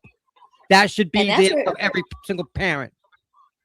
And that's where Lindsay was 1000% failed by calling that suicide hotline. And just because she didn't have a plan or a motive on how she was going to unalive herself. Are you kidding me? Listen, there's so many things that we can go off and say this is wrong, this is wrong, this is wrong. Why doesn't she have like a push button, like a life alert, right? Little button. Oh my God. I need help. Hit that button. Wasn't she saying that wasn't she giving people some signs of wanting help? Yeah, I thought she was begging for it. That's what I was. She was. Yeah, she wasn't shy about it either. She was loud. She told Patrick and she told her mother. She sat them both down and told them that she was having thoughts. And, you know, the people that say thoughts that are in your head is something that you can control, that is a bunch of crap. Because after, okay, so just not to talk about myself, whatever, but I just got out of a really bad deep depression of 2 years because my oldest son graduated high school, moved out of my house. I didn't know what was going on. I didn't know how to go about my life. Yep. How would you? What do you do? What do you do now, right? You go to turn and it's not there, right? Right. That empty. I had thoughts going Sure. through my head that if I went to sleep, I wasn't going to wake up. Yep. Because it was Those easier, thoughts right? were so loud that I understand what Lindsay is talking about when she had those thoughts. Mm-hmm. And it is scary. It really is scary. Well, again, I mean,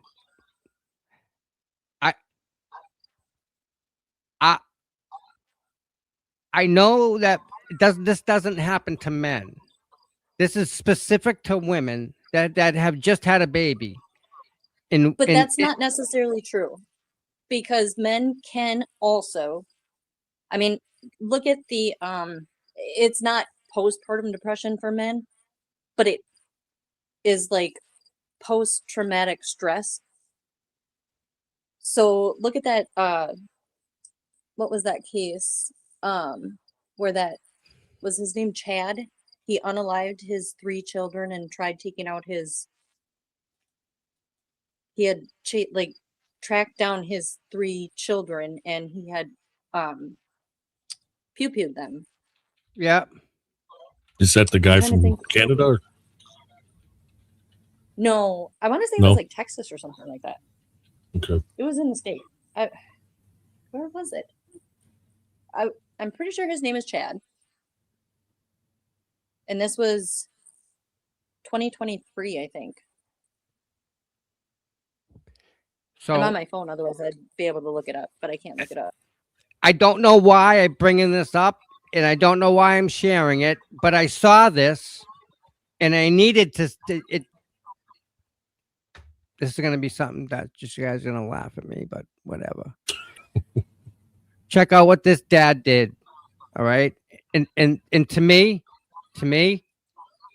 this makes me just want to melt and want to cry. Where's the video? That's it.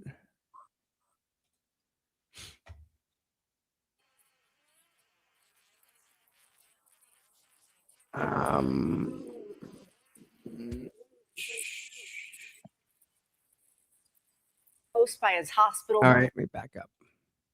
Ready? Here we go. The hero dad who broke his neck when he jumped in the ocean to save 2 kids struggling in a riptide. Now he's paralyzed, unable to talk. His devoted wife is staying close by his hospital bedside, telling his story by lip reading what he's saying. She spoke with Jim Murray. I could feel myself dying. I couldn't breathe. He can't speak, so Josh Collette's wife has to read his lips to communicate. They pulled me up out of the water. The 42-year-old father of 5 is in an intensive care unit with a breathing tube in his throat. He's paralyzed after a selfless act of heroism. The drama unfolded here on a popular stretch of beach between LA and San Diego. Josh Collette saw 2 youngsters being swept out to sea by a rip current.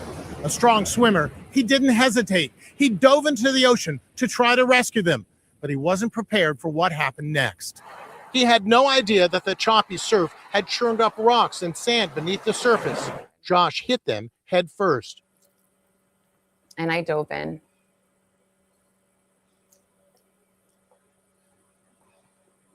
And I hit a big wall. And did you know right away something was wrong? I felt it instantly. He looked at me in the eyes and said, I broke my neck and I can't breathe. I need your breath.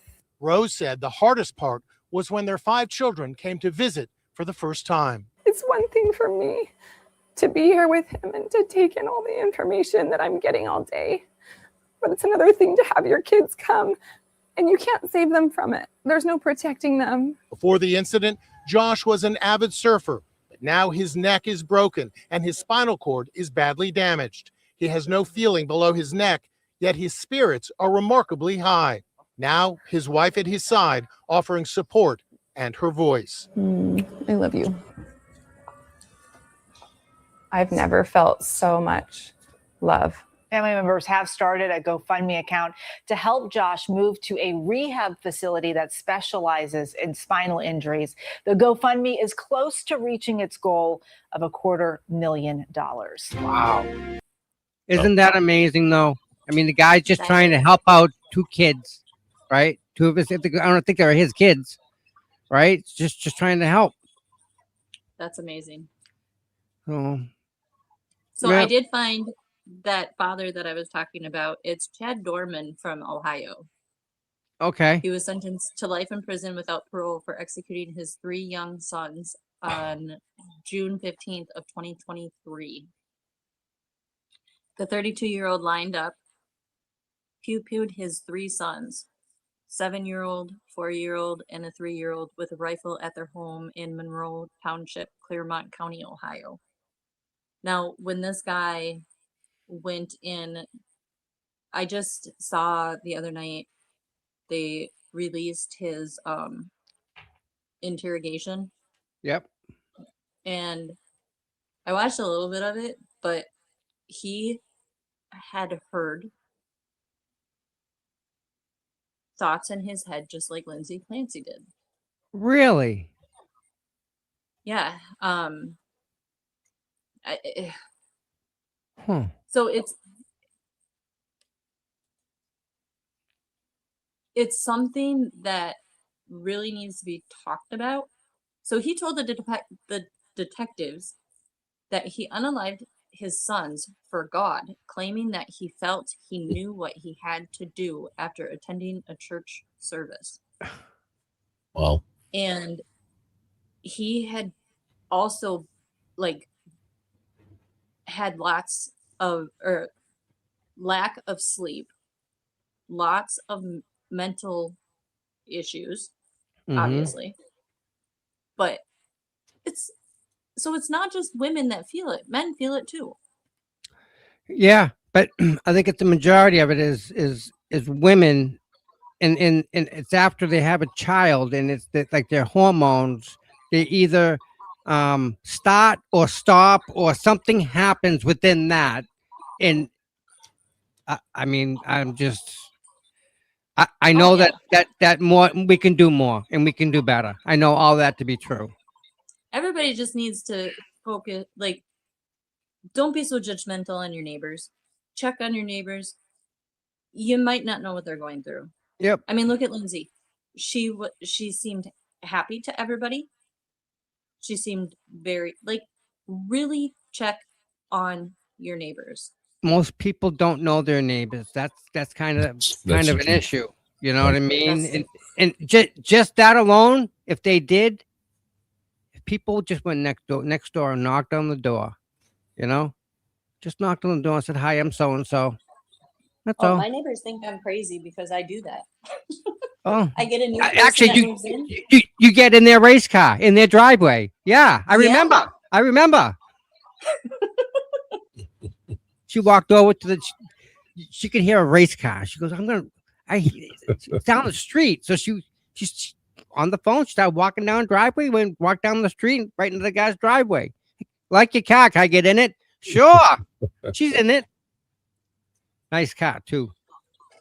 Yep, Tommy was on time with me. Yeah, that was awesome. That was really cool.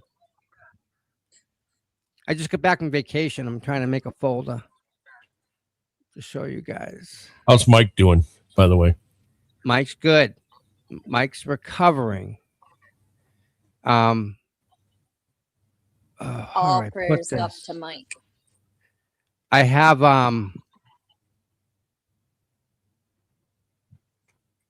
someone very, very, very, very close to me that's going through cancer. They just got diagnosed, and they're doing 5 weeks of chemo and 5 weeks of radiation. And then we cross our fingers and hope we never see it again. They are in my thoughts and prayers. Same here. Yeah. All right. New folder. Yeah, Nice I to just meet you, Dad Stark, by the way. I'm Noodle's mama. Nice to meet you. We're You kind of probably see me neighbors. in the YouTube streets. sorry about that. We're neighbors, Noodles. You're in Minnesota. I'm in Wisconsin. Oh, you cheesehead. Oh, that ain't far away. I love the cheese curds from over there, though. My oldest son, the one that just moved to Arizona, he went over to Green Bay to see Luke. Was it Luke Combs or Luke? Oh yeah, Luke Combs back in May. Yeah. Yeah. Yep. I thought maybe you were gonna say that he came over to see the greatest football team ever. Patriots Oh, are here. My grandfather is from Ashland, Wisconsin. Okay. So he was a huge, like, when the Packers and the Vikings played each other, it was the funniest. I found him a footstool for Christmas one year that half of it was Vikings and half of it was Packers. So that way, whichever team he was watching, he could adjust it. Nice. Well, that part of the state in West, that's pretty much, you can go hit and miss with Packer fans and Viking fans up that way. Oh, yeah. Yep. So, did you see that? I sent you a text. Did you get it? Me? You got. I know. You were. I don't want to talk about it, but I sent it to you yesterday. Oh, yes. Yeah, yeah. I sent it to him right now. Check your acts. That's Yep, what I I'm. did. Yep. I can actually go boots on the ground, so that's what I'm working on. Nice. Yeah, Yeah, that'd be a good. And I have to, I have so many contacts, but I can't use them yet. So you get it's just a minute something long. I sent it to you. I got a video that I'll watch after. Is that watch it now. It takes a second. Just hit play. Face gonna drop. I want to watch this face. It's very interesting. I'm gonna turn down my mic. Watch his eyes pop out of his head. I know, right? Here we go.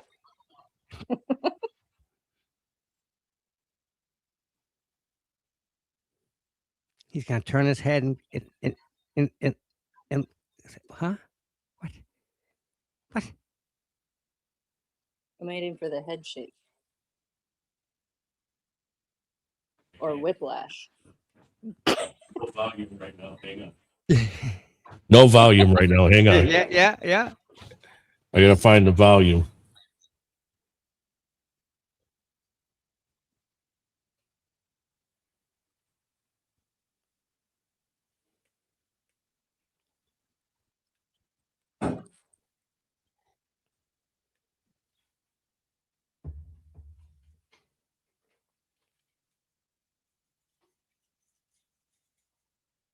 It's not letting me hear it.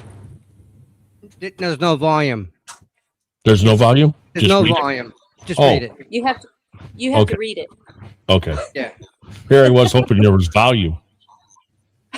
Oh boy. You turn it up. It's not up to you. Turn the volume up a little louder. That would be a dick move, wouldn't it?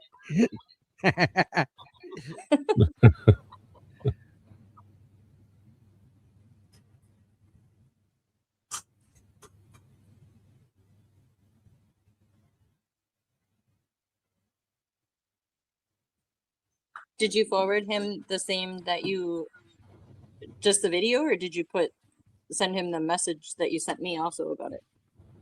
I just forwarded it to him. Pretty sure.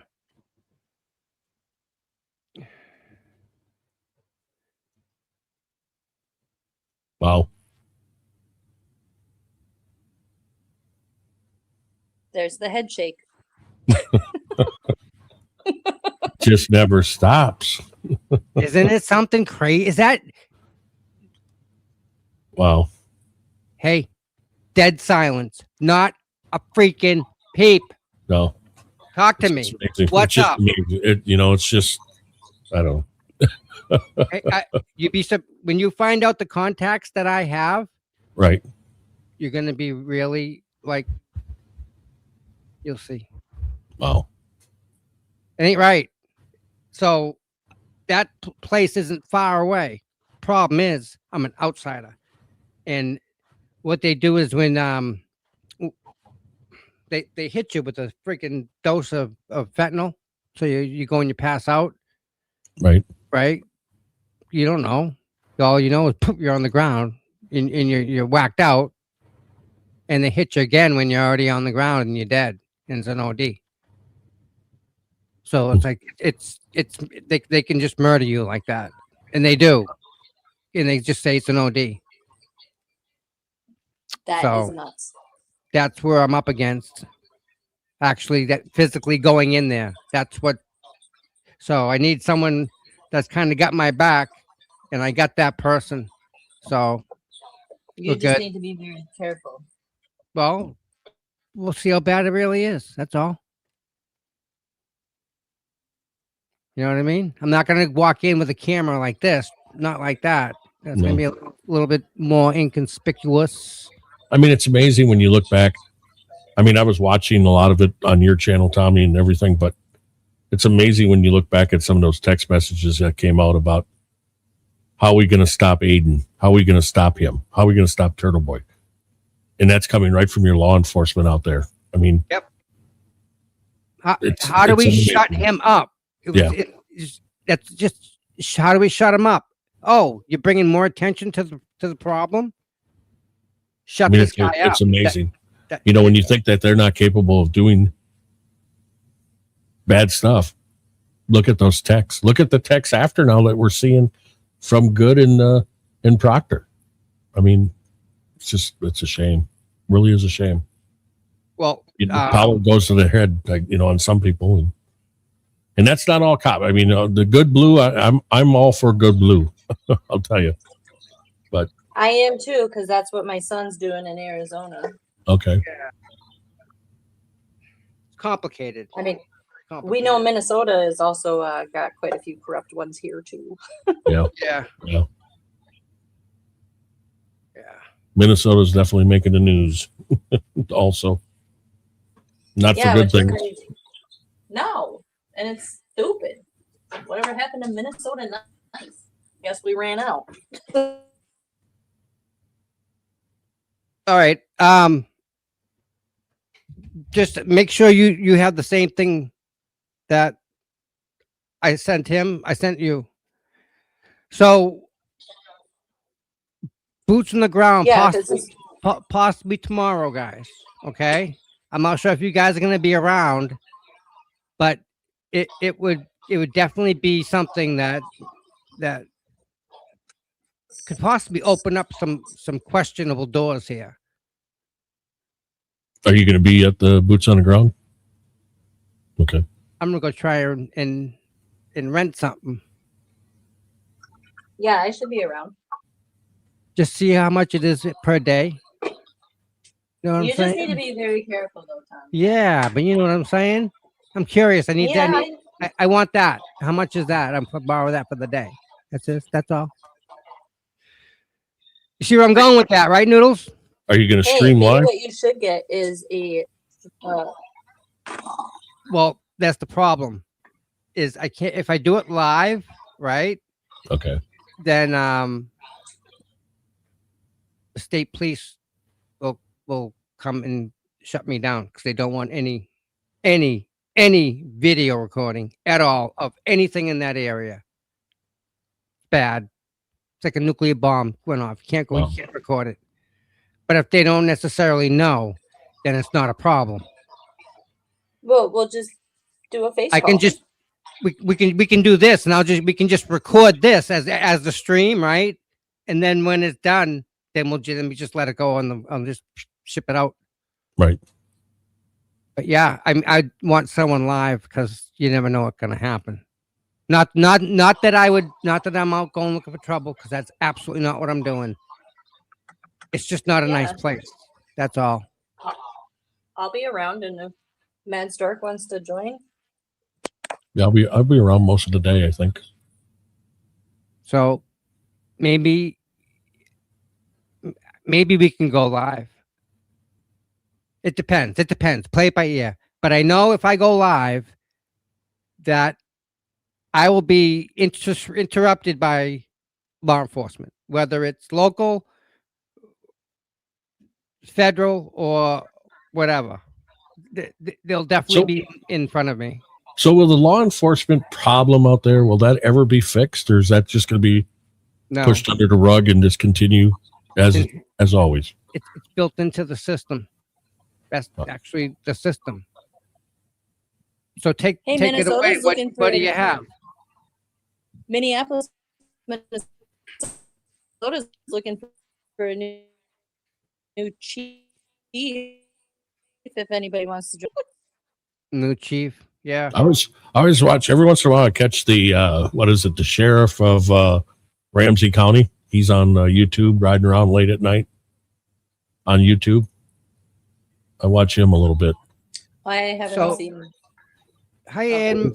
Hi, Ann. This Ann's here. Let me tell you, I know a female police officer, right? And as you the longer you work in the police department, you go up the ranks. You go from like patrolman to sergeant to lieutenant to deputy chief to chief, right? And within the sergeants, there's detectives and whatnot. So, like, this girl that I knew when she was younger got into the police force, and I watched her go through the ranks, and she went all the way to chief. And you know what she did? She demoted herself to lieutenant. Why? Because the job sucks. Think about that. If they're asking her to do something that she's not comfortable doing, well, because she's above board, she's above reproach. She's that quality, that ideal police officer, but she can't break that system that's there. She can't. It's too big. It's Tommy. Not everybody can hide a body like Berkey. That's right. And again, right? Who do you know? It depends on who you know with what you can get away with. Right. If you're my best friend and you're the detective that's gonna definitely come and look at the dead body that's in front of me for whatever reason, if you don't go in the house, I don't go in the house. If you're that guy and I go, hey, I got this. Yeah, I checked the house is clear. You're not gonna. It's a done deal, right? Yeah, house is clear. Hey, if there's a body on my front lawn, I'm letting it pass. I'm not even going to call 911. Imagine that, right? Yep. and God forbid the person inside the first responder. Oh, better yet, the guy looked out his front window and saw them out there in the front lawn and called the police department and made sure they had the right address because they had his address as the first call. Yeah, he didn't step out of the house. Not once. Deputy chief. How many times did I tell you that when this case started, my 14-year-old was 10 years old? He knew that John O'Keefe was not hit by a freaking car. Mm-hmm. What's that tell you? He's got common sense. He knows what happens when you get hit in the face. But then when you have common sense and you can tell that, then you listen to these other people that actually believe he was hit by a car, and you wonder what they're seeing through their eyes. You just here's my problem with that. Okay, They're not seeing with their eyes, they're seeing with their ears. Turtle Boy? Yeah. I'll tell you what, I'm going to tell you why John O'Keefe looked the way he did. When I believe, it's my belief, I do believe, in my opinion, that when he got his arm bit, he dropped his arm and somebody gave him an uppercut and put his nose into his brain, and that kept him alive, but not viable. So in the meantime, that allowed his face to swell the way it did. So who do you think gave him that punch? I believe Colin was in the house, but I don't believe he had the force enough to do a punch like that on O'Keefe. See, here's my problem, though. Here's my huge problem with that. A month before that was January 1st, right? John went to Aruba for New Year's, right? Yep. Colin went to John's house for New Year's and had a party in his backyard and kept ringing the Ring doorbell the entire time he was on vacation. And he has buddies in his backyard drinking. Well, wasn't Chris doing that too, taking pictures and sending it to him? Yep. It's crazy stuff. Just busting his balls. Right. So I don't think they had a friendly relationship, especially if, you know, that kid that was dealing drugs out there, right? You know. Do we know who that was? I don't think he was dropping off pot. Right. Pretty sure it wasn't meth. I don't think it was coke. It may have been anabolic steroids. Just saying.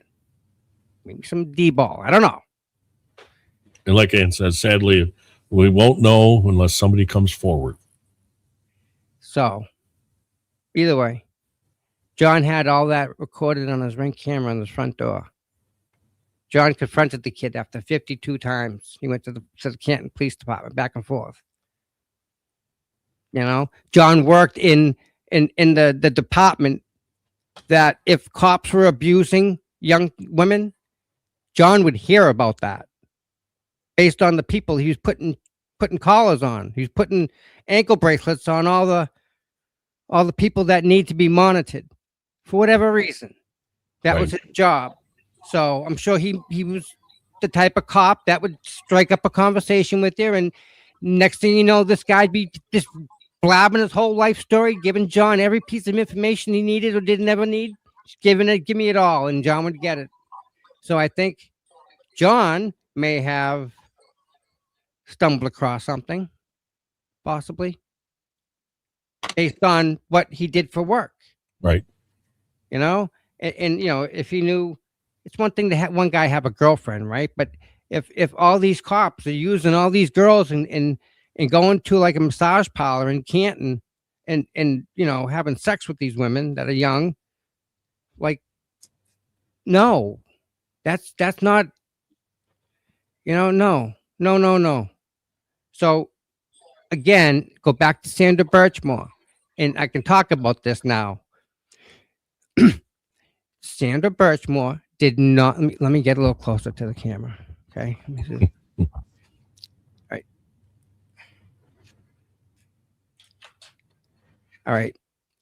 Sandra Birchmore wasn't murdered because she was pregnant.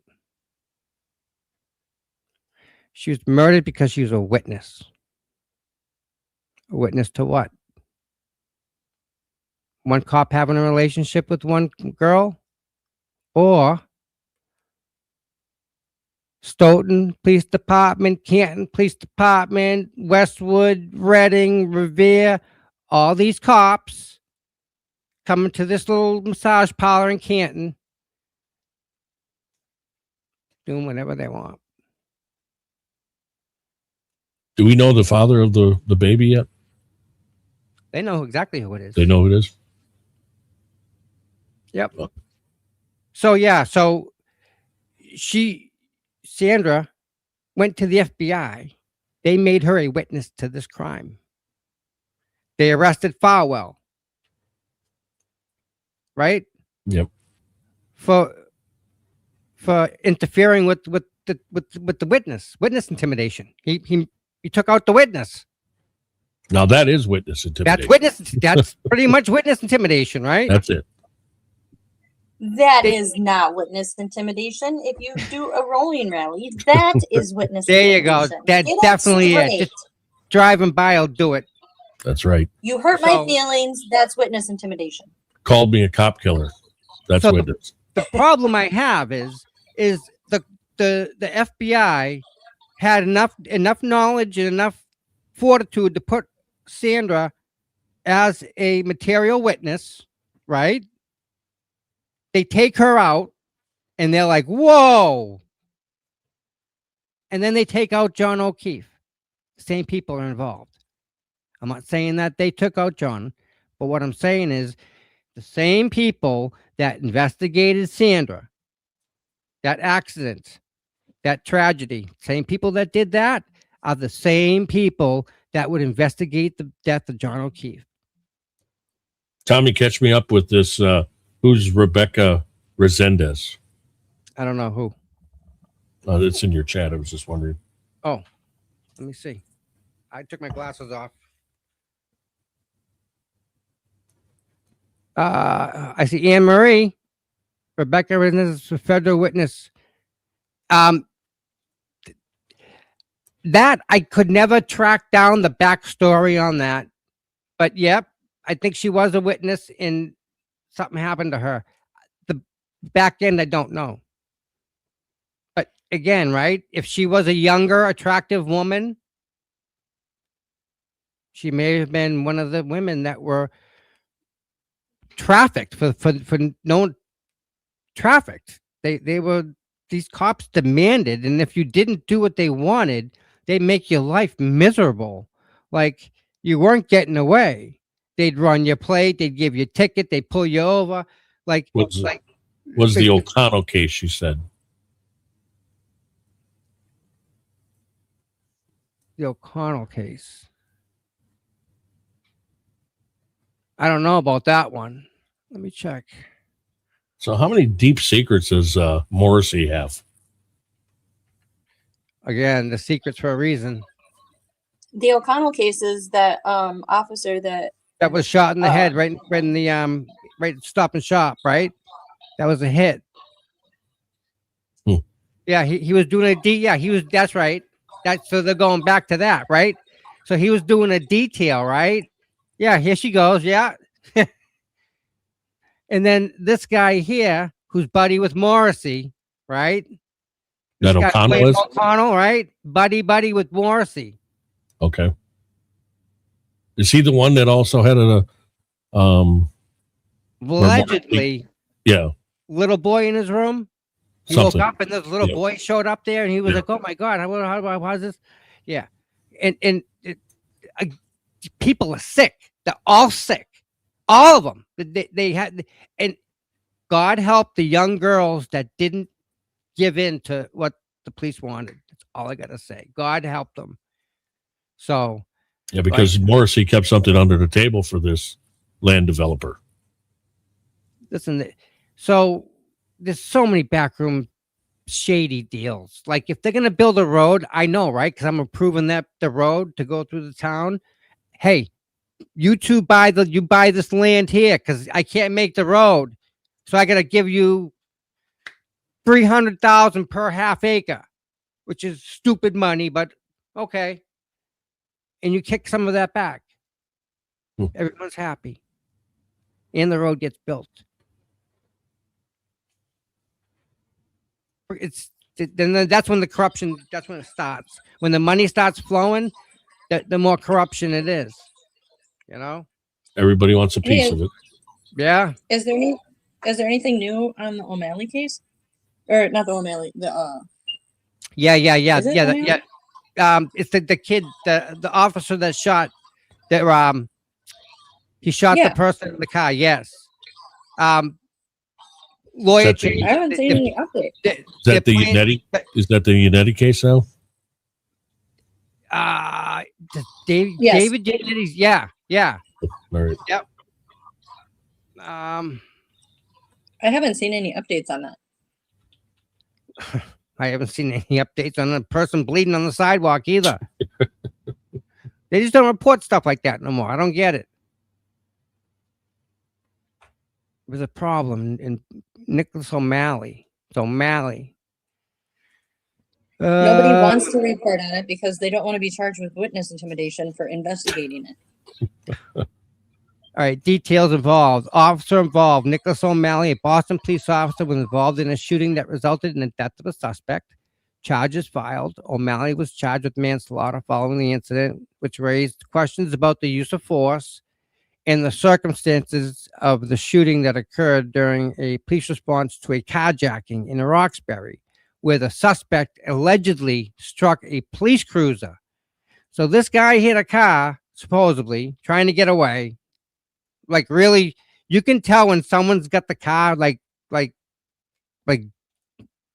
trying to get away. You can tell.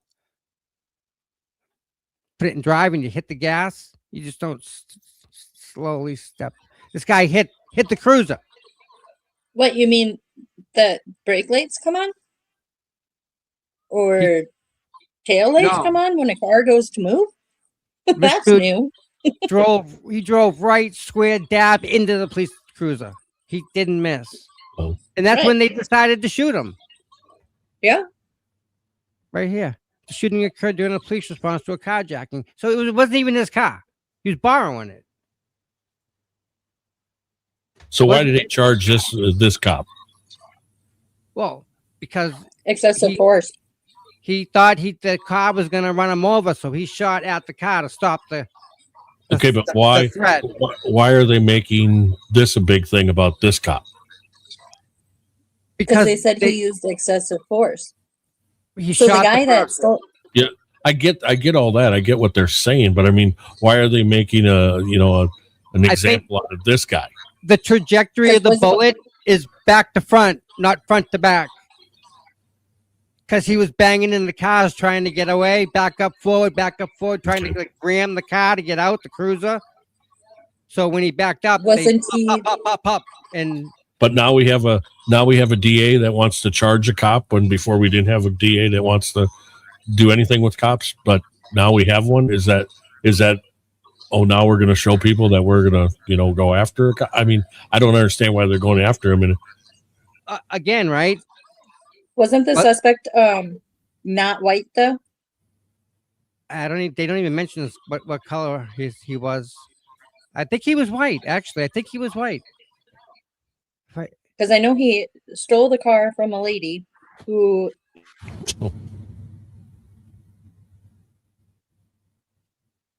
Hello? I'm still here. Noodles go. She's muted now. Muted now. Okay.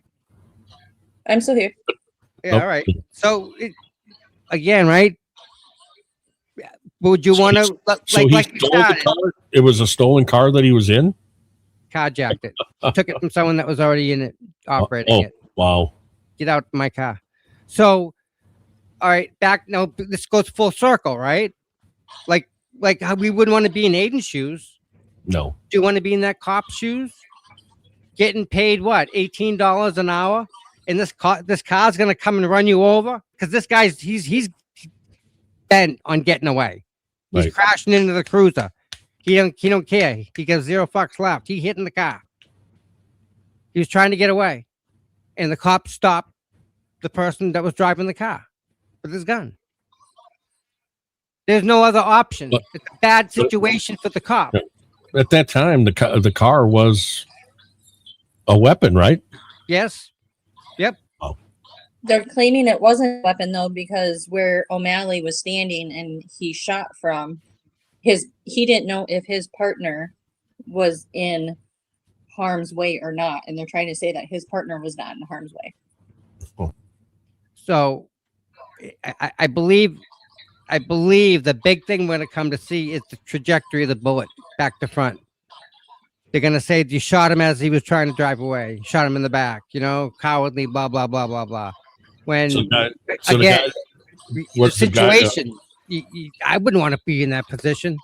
Was the guy a true criminal, the one that was in the stolen car? Yes, doesn't matter. He got shot, though. It shouldn't matter. He gets shot. No, it shouldn't matter that he gets shot, but I'm just saying, Right. is he a dirtbag from way back and just ran out of It's someone that stole a car, knew how to steal a car enough. Okay. Knew what he was doing. It's not the fact that he even just stole the car. He still had the lady that Someone owned in the it? car in the car. Yeah, she was in the car. Well, still in the car. Yeah. Yeah. Hey, Cheryl. I don't good to know if see you, it's sweetie. me. I don't know if it's me or what, but I keep getting you guys breaking up. Both of us Is are that breaking my up. connection? Yeah. Listen, Yeah. there's a lot going on in the world. I don't know if you know about what's going on elsewhere in the world, but there's like big stuff happening. So the fact that we still on the internet and like they haven't shut this off for whatever reason yet, we're lucky. That day's coming soon. You'll see. Government shut down the internet. No more. Yep. Well, there's some pretty good people on the internet that can really dig in a lot of places and find out what's going on. And yeah, they Yep. these local law enforcements anywhere don't like that when you're checking into them. I watched the story on Netflix about the Idaho 4. Did you see that? No, I didn't watch it yet. I saw it though on Netflix, but I didn't watch it. You know, I'm glad they did what they did, but like there wasn't much substance. I guess because the guy that did it he used the knife and then threw the knife away. So there's no evidence. There's like no, like the only like they're not gonna show pictures of the people that are deceased, but they don't have pictures of the weapon. And the guy pled guilty, so now there's no trial. That's a whole horrific thing too. But it was so like lackluster. There wasn't anything to it. So But isn't he trying to take back his guilty plea again? good luck with that, man. Good luck. Not happening. They got his Amazon receipt for the same knife that he lost, but he had the sheath, and the sheath had his DNA. And they went out and got his trash.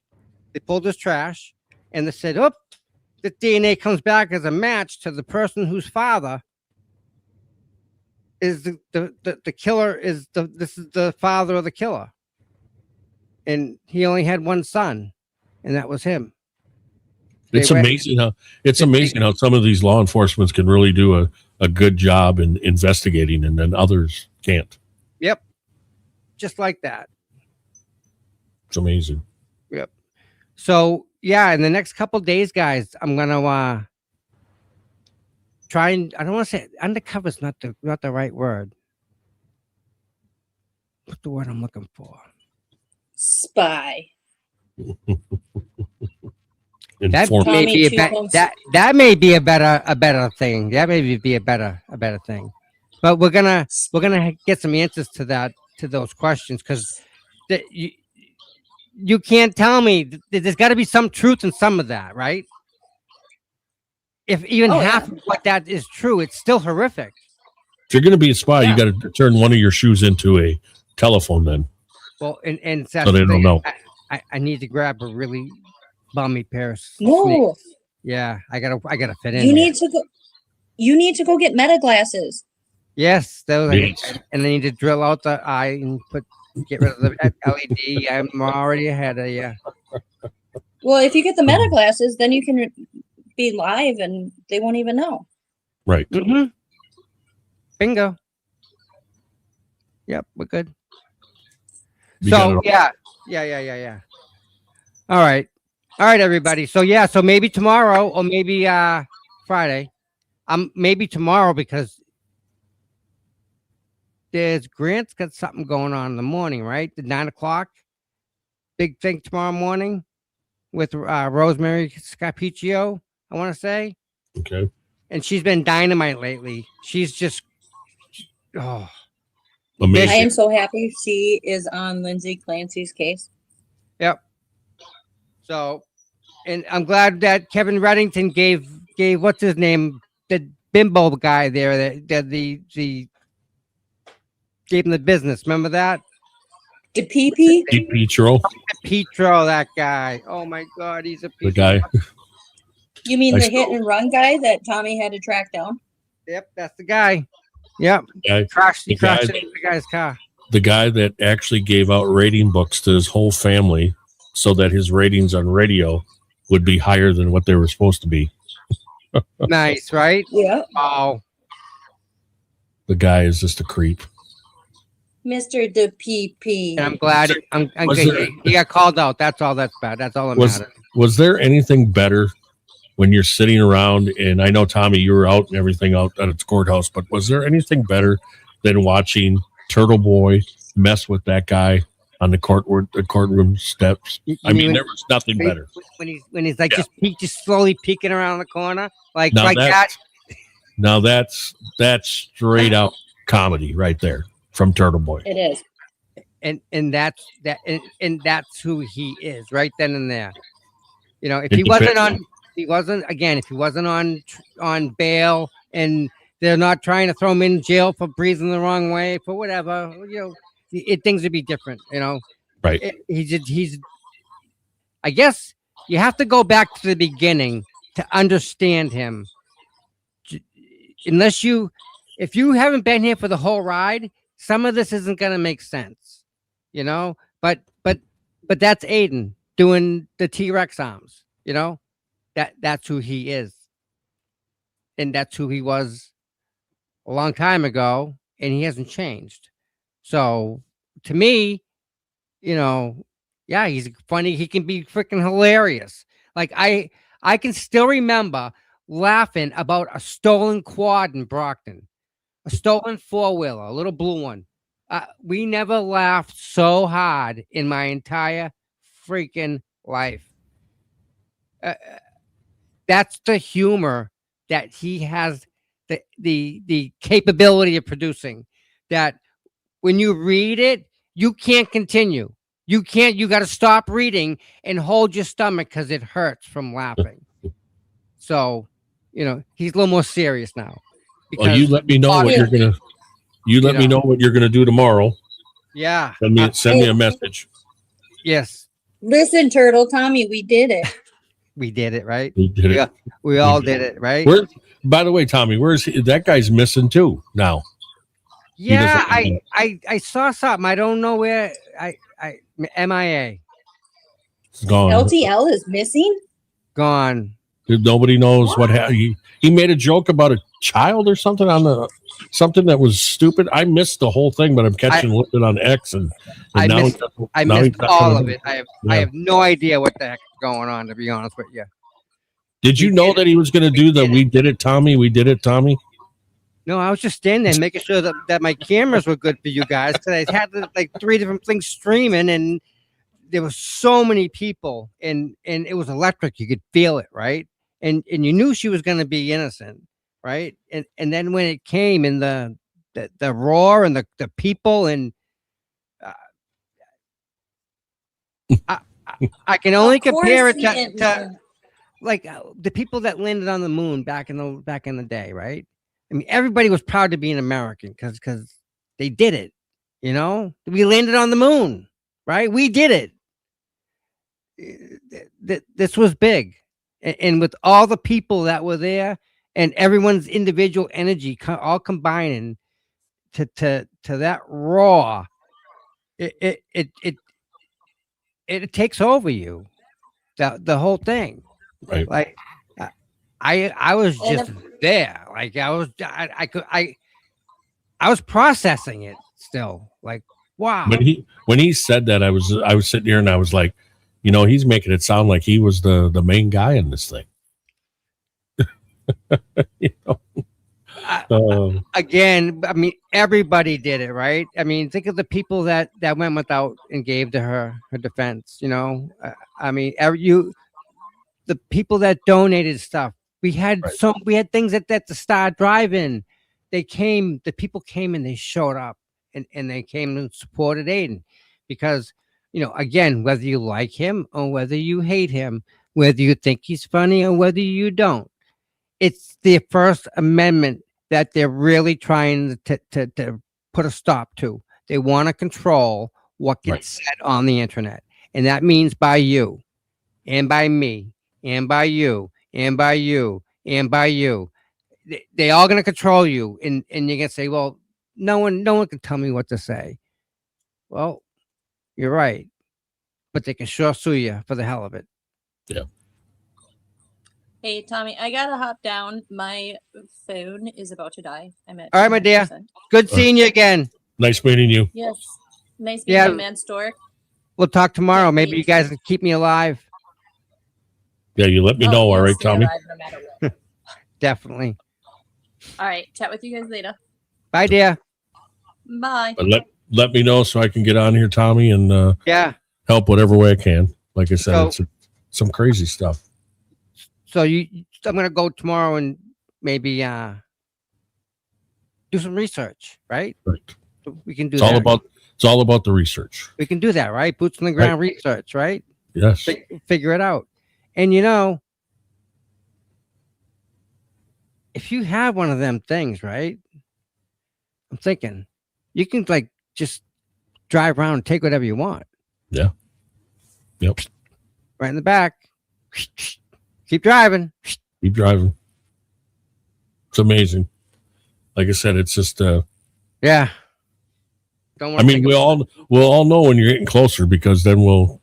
Well, and that's what I need. I need you to be my second set of eyes. You know, for the most part, because that's definitely a concern. And it's like, yeah, I'm gonna stick out like a sore thumb. Right. We'll see what happens. Well, you stay safe, all right? And Absolutely. Thanks for letting me jump on here. Been a pleasure. And we'll talk soon, all right? Will do, my friend. All right. Take care of yourself. Peace out. All right, that was great. And yeah. We're gonna do some real undercover work and try and find some stuff. And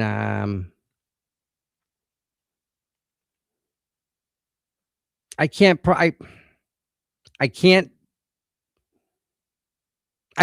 tell you, but I can bring you along for the ride, and you guys can come along and see what's up.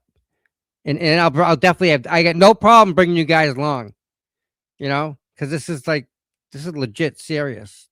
This like I could get hurt in a bad way. So to have another set of eyes for whatever reason, just to have, definitely not going to hurt. And it's almost a necessity.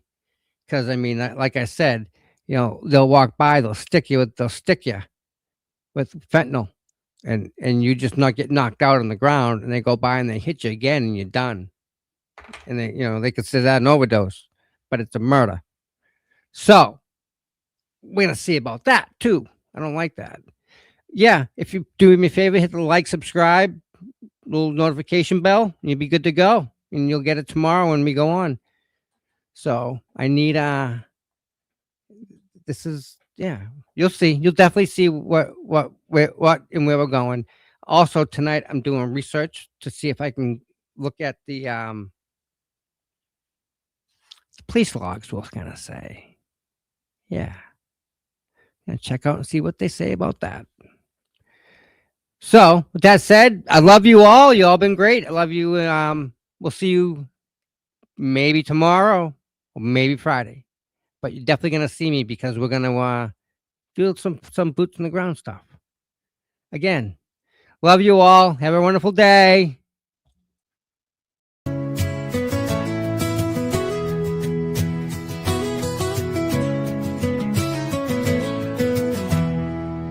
Cold mornings, cracked pavement, courthouse steps.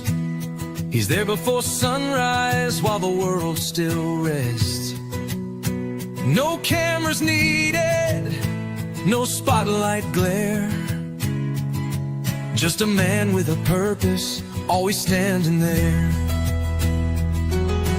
Facing the crowd, but the fight in his veins. Truth in his hands, pushing through the rain. Karen sees him, she knows what it means when you've got boots boots on the ground and you fight for your dreams. Boots on the ground, day after day, standing for truth in the hardest way. No fame, no glory, just a promise kept. Tom CPU, you never left. Don't ask for credit, don't ask for praise. Just fight in the good fight in 1,000 ways. When the cameras fade and the voices die, he's still right there, never asking why.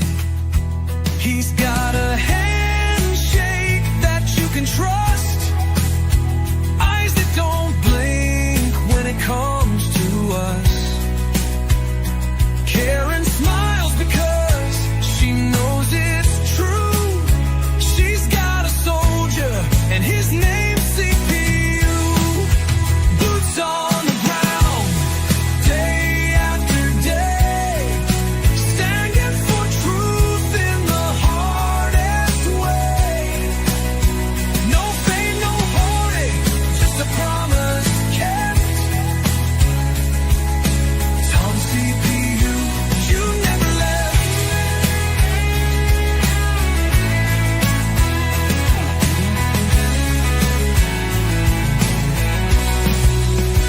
When the courthouse is empty and the crowd's gone home, Tom's still walking, he's never alone. 1,000 steps, a million prayers, because justice don't sleep and neither does he care.